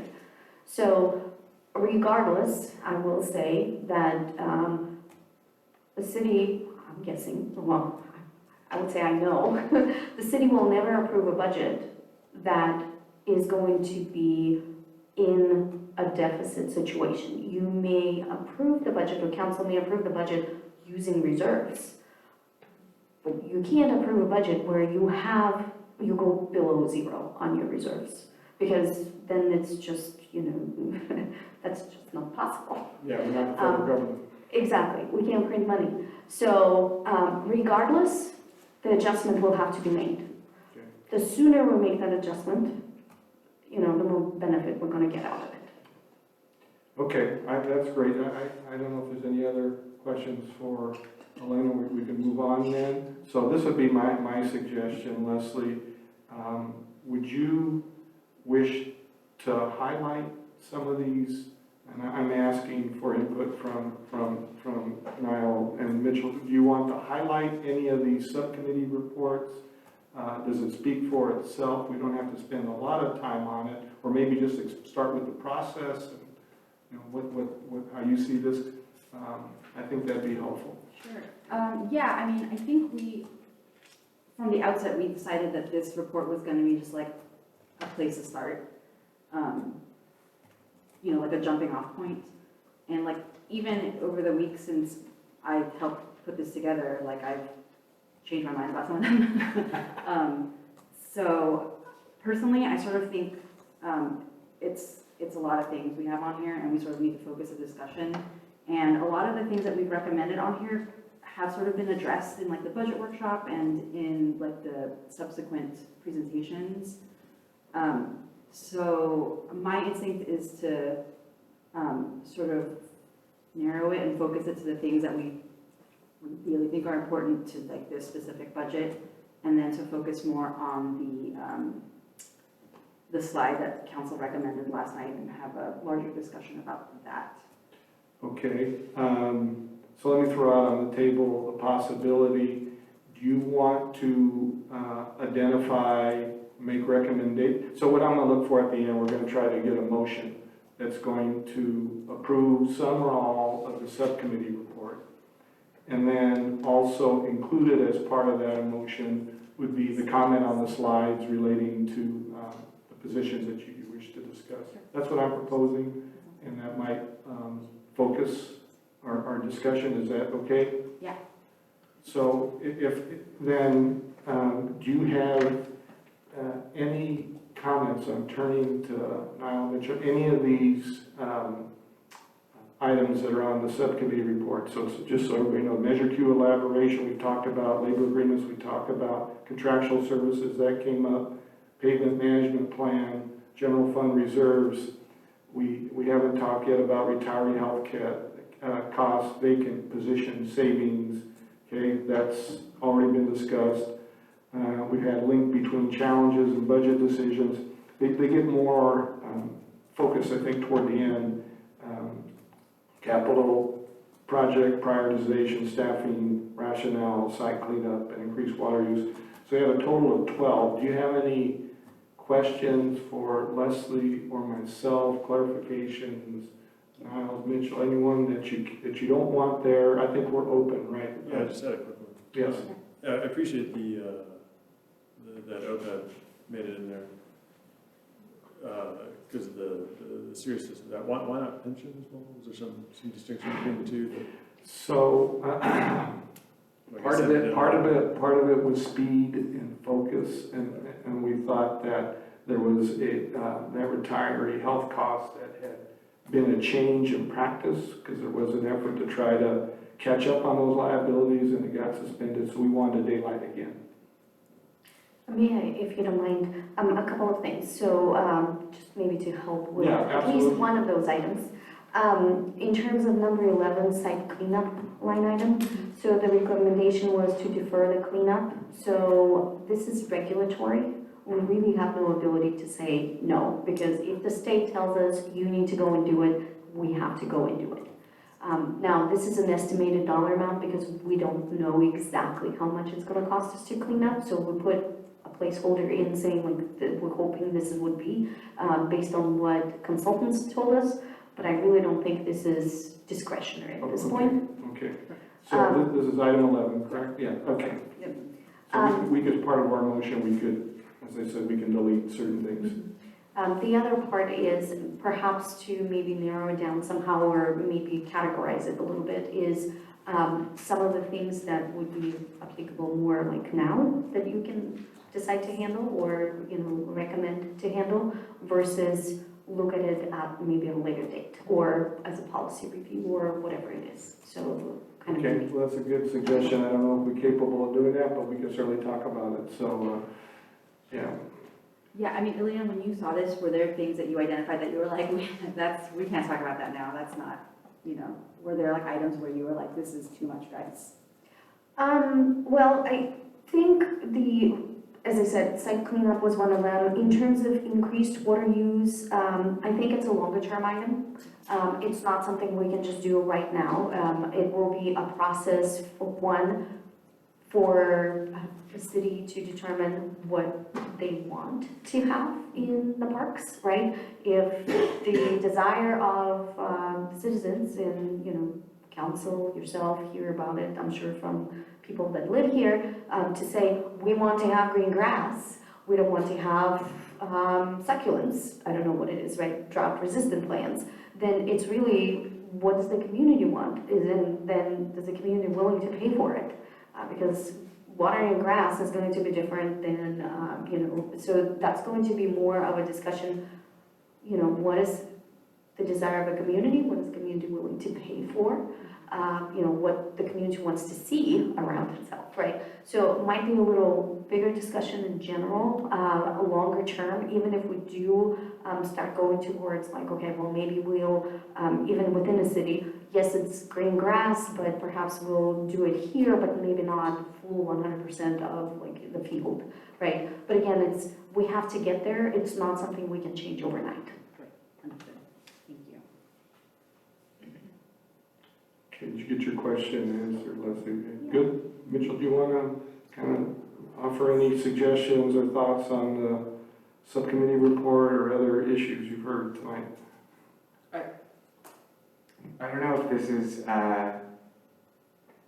something that everybody else is in agreement with. I really thought item 8 was interesting, the link between the challenge and budget decisions, particularly in the recommendations. It said to, is this the one that said consider what other cities are doing? I think it's the first one. Or was that number 1?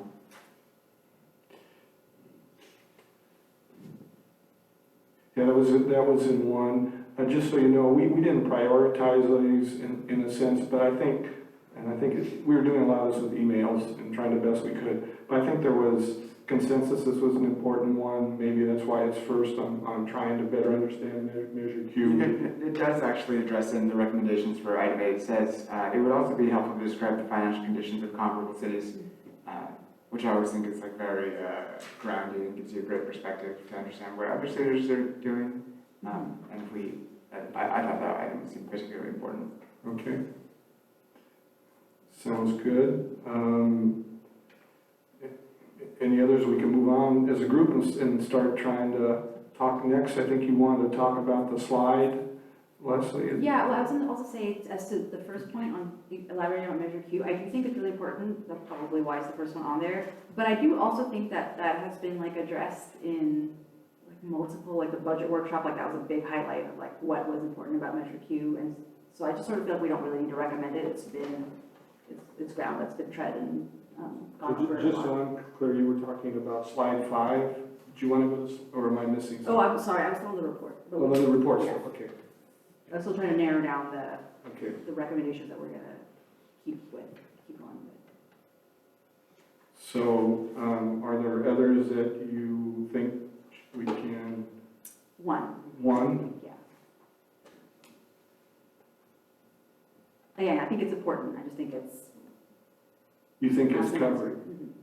Measure Q? Mhm. So I'm gonna kind of suggest, I think that just has to, or I would keep it on there just to show that the commission is in alignment, that this is a real important part of the story, and any explanations that are coming out of the budget process, I think is helpful. And we just saw this slide up there, that slide 7, so I would keep it in there just because I feel that it's important to reflect our views that this is something significant too, that needs to be made aware of public and council.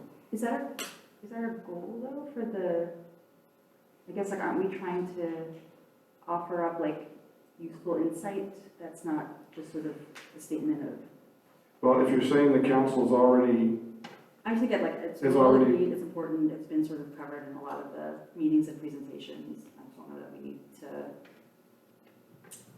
add it again, just sort of takes away. Well, I think what would happen is that this, well, we'll see, but the reports would be delivered with this, with these recommendations. And that doesn't necessarily mean that there's going to be a redo in all the Measure Q analysis. It just would, to me, daylight that we think this is important too. May I suggest maybe perhaps revising what you have in your recommendation? So instead of saying we're recommending this, or maybe we want to acknowledge that this is an important issue, but it has been already brought up and discussed, which, you know, something to that effect. Sure, that's a great suggestion. Yeah, it could be, we're supportive of these efforts to try to better explain how Measure Q has affected the budget, which I think the slide that's still up there does that. Doesn't solve the problem, but it's for transparency more than anything else. Okay. Sounds like a good middle ground. Okay, is that okay with you? Keep it, that change of language? Any others that you wish to revise or take out?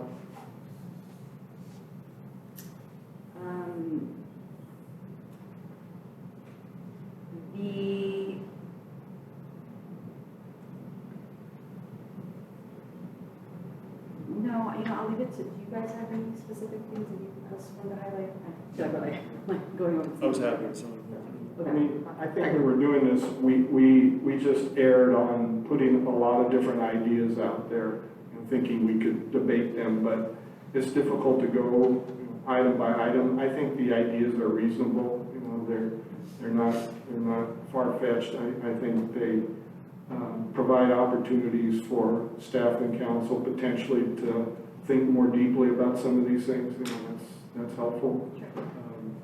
I would like to maybe ask a question, if you don't mind, on number 4, pavement management. The recommendation is to reconcile the budget figures. I'm just curious, what are we reconciling it with?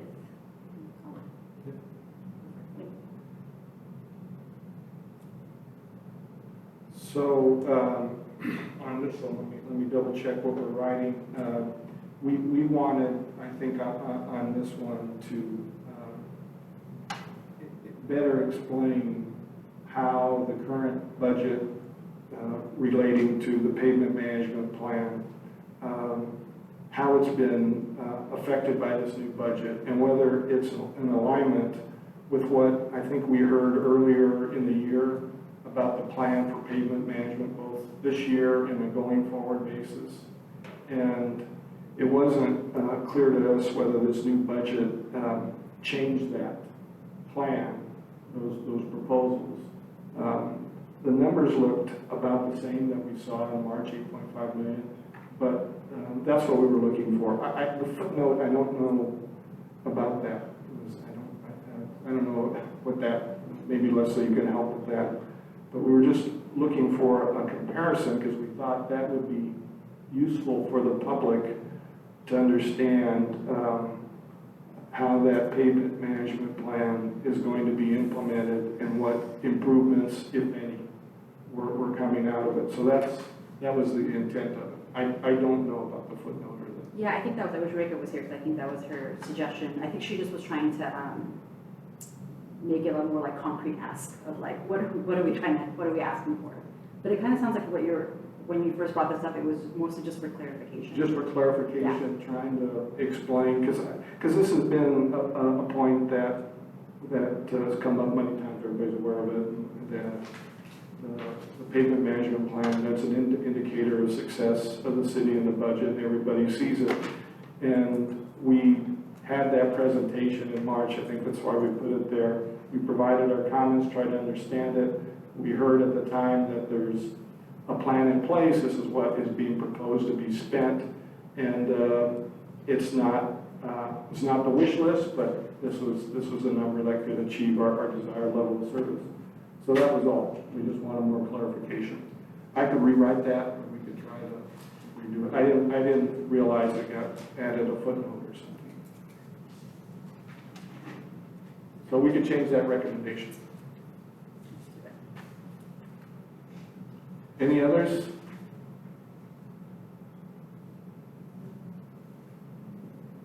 Well, then maybe we're about ready to make a motion then, the way I see it, on the recommendations, and then the other possible additions to it relating to, is it slide 5? Yeah, if you could put slide 5 up there, please, Elena. What I heard from Elena, there's been some significant action already on these, right, by the council, but did you want to make some other suggestions, or what were you thinking? Yeah, well, I've been thinking about this slide a lot since Okay. yesterday. And I think what Mayor Vitla said at the end was sort of like that we just have to look at how the budget reflects our values as a community and how we want to like prioritize things.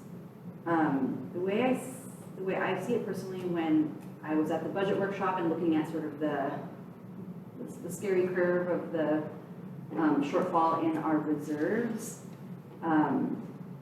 is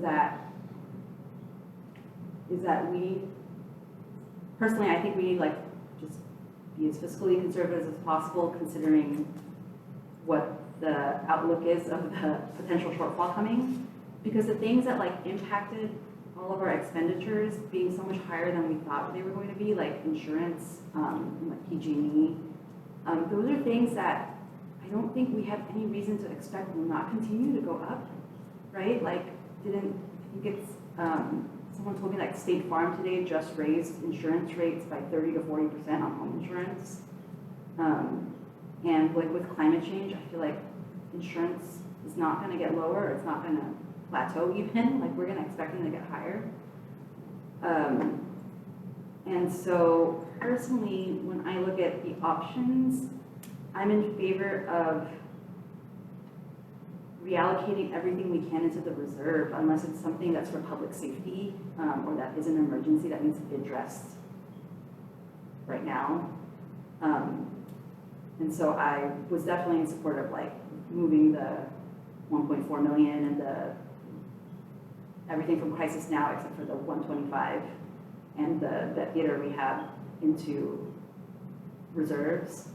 I thought that Vice Mayor Nickel had a really good idea about the aquatics maintenance technician and trying to see if we can get support from that with fundraising, so that's that money that we can put in the reserve. The only positions that I felt like should remain are the 2 limited term accountants, because I think it's really important to get the ACFRs up to speed, because I think that will open up revenue options for us in the future with grant funding. But yeah, anytime, especially given that with our unfunded liabilities with the OPEB, anytime like a city has to go to PAYGO only, it like signals that like we're kind of in trouble and we need to like shore up the reserve. Yeah, so that's just the way that I've been thinking about it, is anything that's not of import like right now that's needs to be done for public safety. That's why I was asking about the 14th Street, like how important is that? I think goes into the reserve itself, but I'm interested to hear what everyone else thinks. I like your ideas. Thanks. Well, if you don't mind, just gonna put it out there. So it has been at least part of the community's message that's been given that there's a desire to improve streets and roads. So I think what I'm hearing, based on what you're saying, I think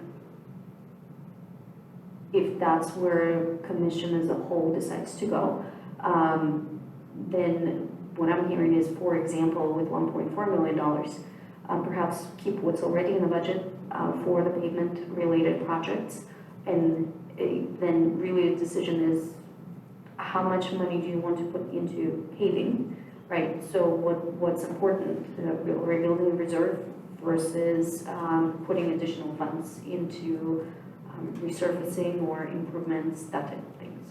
So I think that sounds like should be then a recommendation from the commission, if that's what you collectively decide to do, to reallocate the funds, because this would be obviously a little different, what the council decided, and so for their consideration and perhaps your recommendation, if that's what it is, then how do you want to kind of presented to them, if that's the case. Sure, that makes sense. I mean, I'm definitely open to discussing it, like, sometimes, okay, so the ways that I sometimes look at pavement is it's this like huge issue in the city that will take a lot more funding than 1.4 million to address.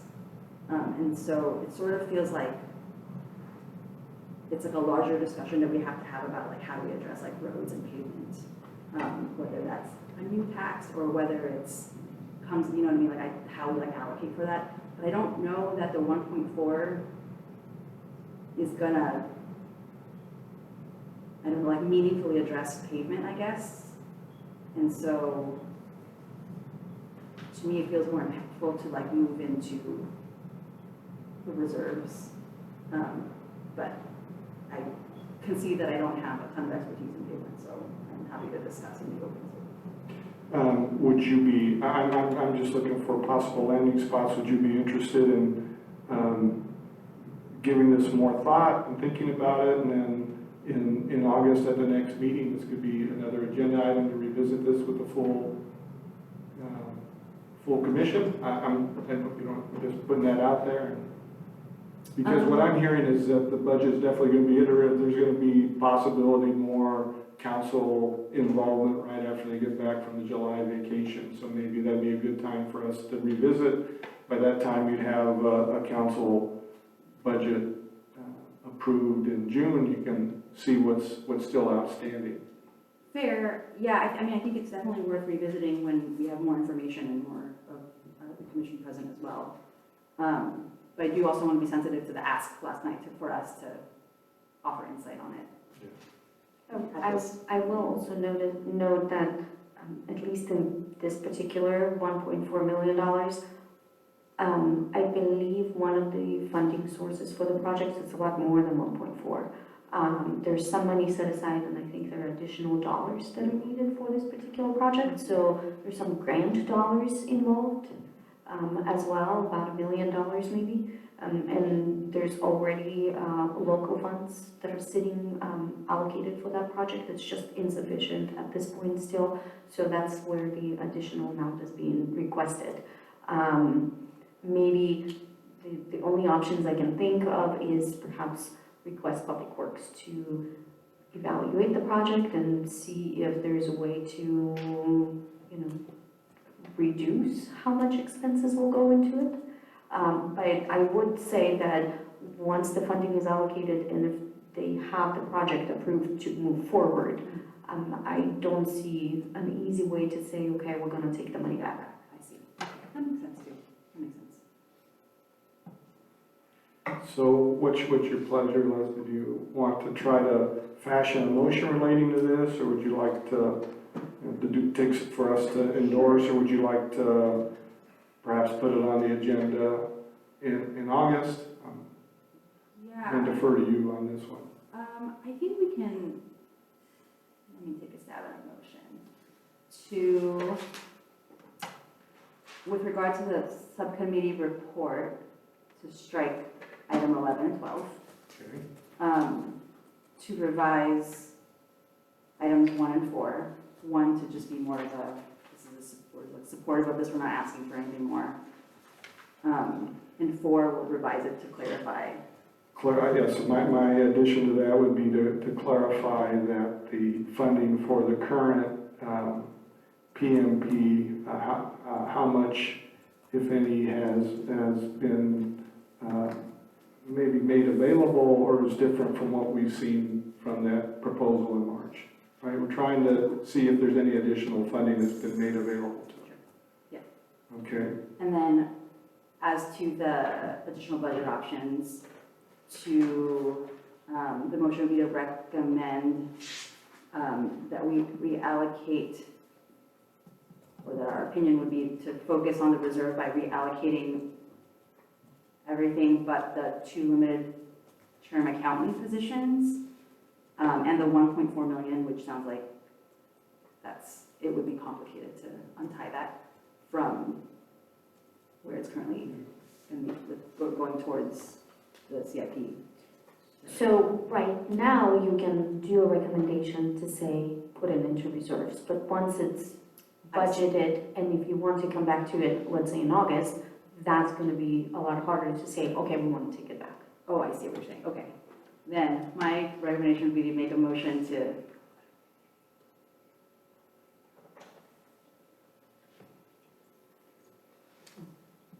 Sorry, the clarification is on the crisis now to reallocate, not necessarily in time and. oh yes, but sorry, keep minus the them- 125 that's needed for the county. So basically everything but that 125 for crisis now, the 2 limited term account positions, and recommend that that be prioritized with the reserve. Was that, sorry, that was a lot of we did. Yeah, so just for clarification, and I'm gonna ask for a second, if there is a second. I'm clear on the subcommittee report, and then on your addition to that with the recommendations on these budget options, run it by me one more time, what you would like us to, what's part of your motion?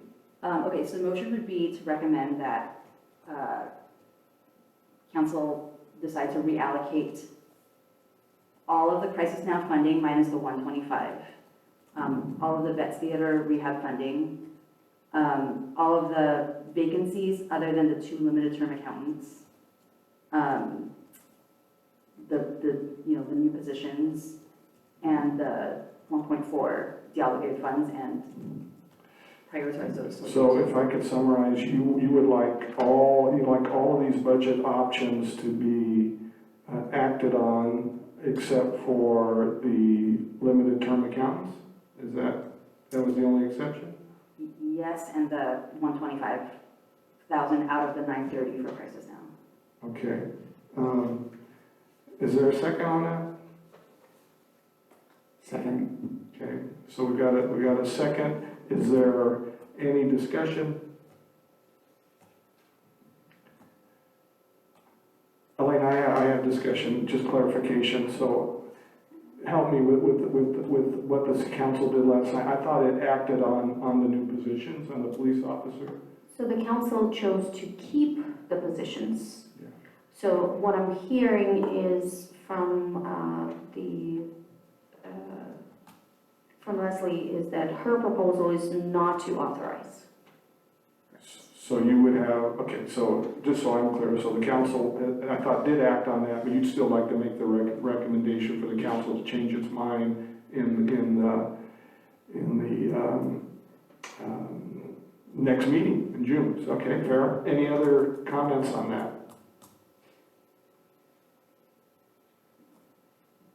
Well, then we may be able to take a vote. My only comment is, I really do think we need to take a strong action on this, and this is probably not strong enough, but it would be a start to at least put on the table that some of these things need to be done. It's probably easier to not fill positions than to try to work with existing positions and adjust those labor agreements that have just been signed. That's kind of management 101. If you don't fill the position, you don't have anybody to object to it. So that's a strategy that I think you're articulating in your move. So I'm ready for a vote. Ready to take a vote. So why don't we do a roll call vote on this? Mitchell? Aye. Aye. Leslie? Aye. Niall? And I'll vote yes too.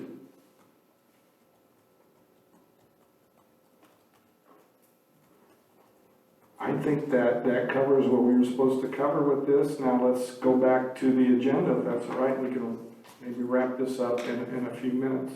So I'm on item 7, subcommittee updates.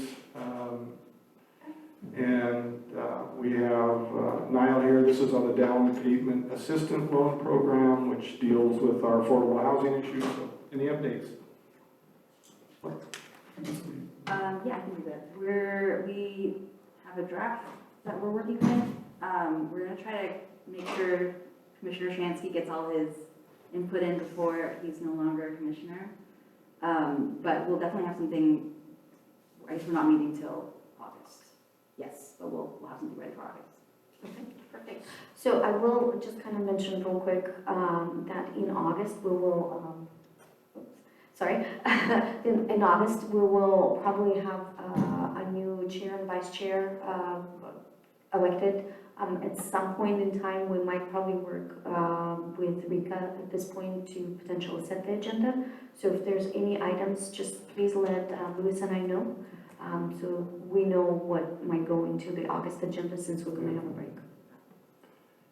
Okay, great. Well, I know that's going to be an important conversation. So we have that set. Thank you for the update. I don't know if there's any other comments, or I can move on.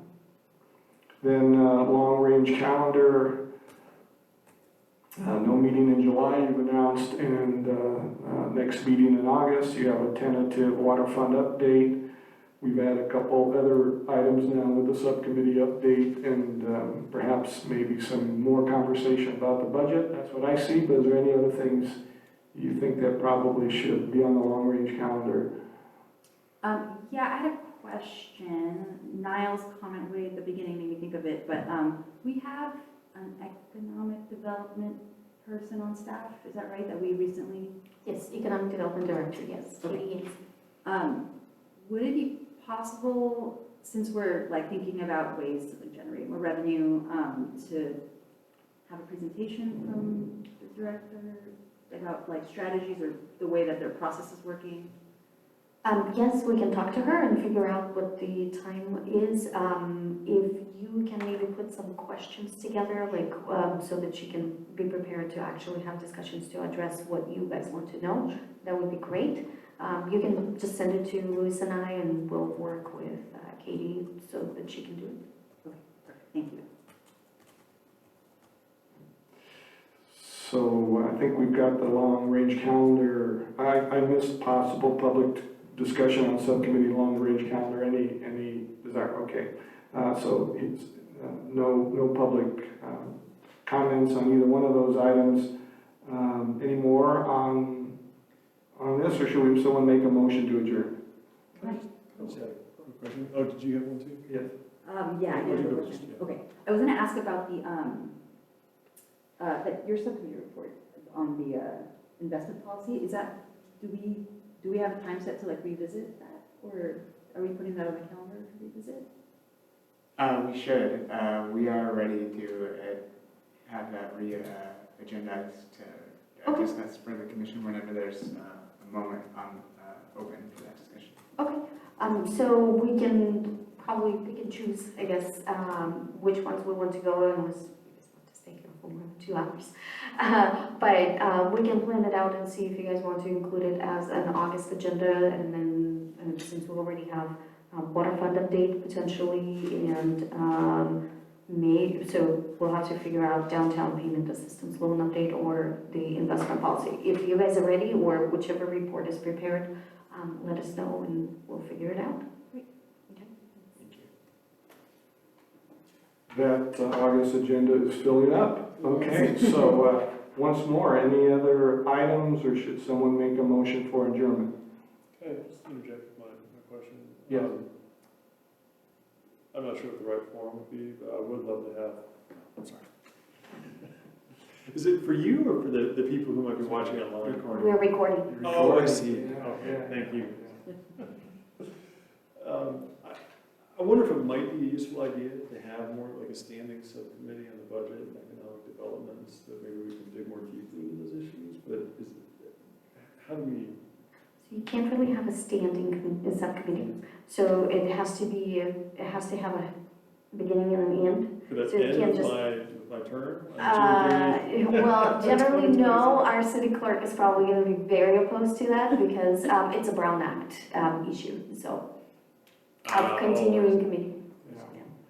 So my thought on it is, if you wanted to do something like this, I don't know if the clerk would go for it, and the council would have to, of course, if it's initiated, commission initiated, then they'd have to go through that process. But if it's determined, for instance, that we're in a budget crisis and you're being focused on helping the management of that crisis for a limited time period, I think that possibly could satisfy the clerk. The other possibility is to, Donna's left, but see if the council would be willing to ask for a budget subcommittee. So I think, Elena's right. If it's continuous, that's going to raise a red flag, but a limited term might be possible. That's Yeah, what- sure, just something that allows us to go like more in depth over a greater length of time, and really dig into some of the, I mean, whatever they are, I'm not trying Yeah. to put something in particular, but what would be the right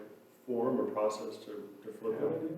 So we can put it out on the agenda so that as a commission, you can decide if that's how you want to proceed. Oh, for We the will- August meeting? Yeah, we can do that for the next meeting, yes. And then we can forward it to city council, and if they choose to say, yes, we want you to do that, I would probably say maybe identify particular areas you're looking at. I mean, generally saying budget is a little ambiguous maybe, so particular maybe areas you want to look at. And then we'll present it to council. If they want you to work on that, they will authorize and you can form a subcommittee and move forward with whatever you propose to do.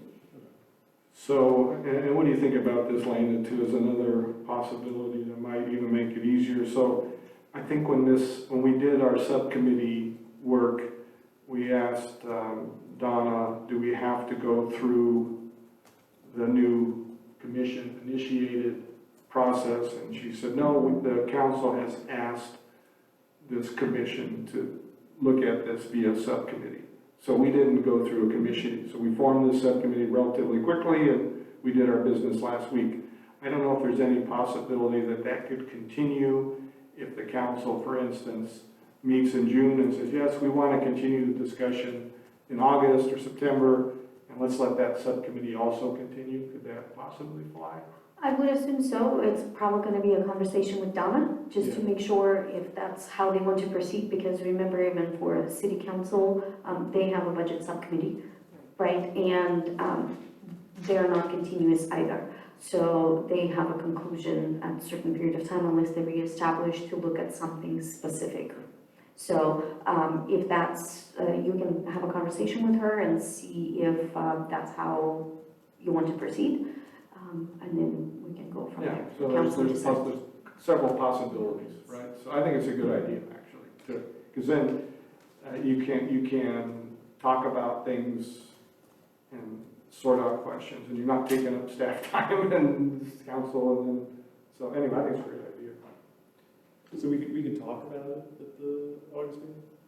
Yes, we can put it, if you'd like, we can put it as an agenda item for you guys to have a discussion and potentially, as a commission, come up to a decision if that's full commission wants you to proceed. Remember, you have brand new commissioners that's going to be here, so you'll have to do a little bit of perhaps education. And then if, as a full commission, the decision is yes, we want to move forward with doing that, then I would say yes, you can you may even want to have that discussion ahead of time with Donna and see where, what her thoughts on it are. So you don't have to necessarily wait, because if you kind of have a feel that that's not what they want you to do, then maybe reconsider, or as a commission, if you decide, no, this is important, we want to move forward with that, then, it's going to be more so, David just said, okay, if council says we want you to do it, it's a lot faster. Otherwise, it will be more of us, you requesting it, us taking it to council, council making a decision if they want to proceed or not, and then, come back. So it's okay with everybody to talk about it if we put it on the August? Great, okay.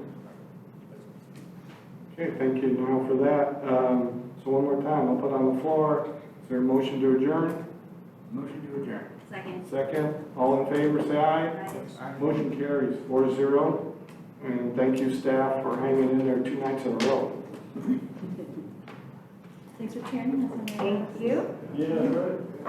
Elena, don't you live in the Bay Area or something? You commute? You live in the Bay Area? East Bay, I hope? Imagine Okay. the weather. Imagine the weather right now. Is it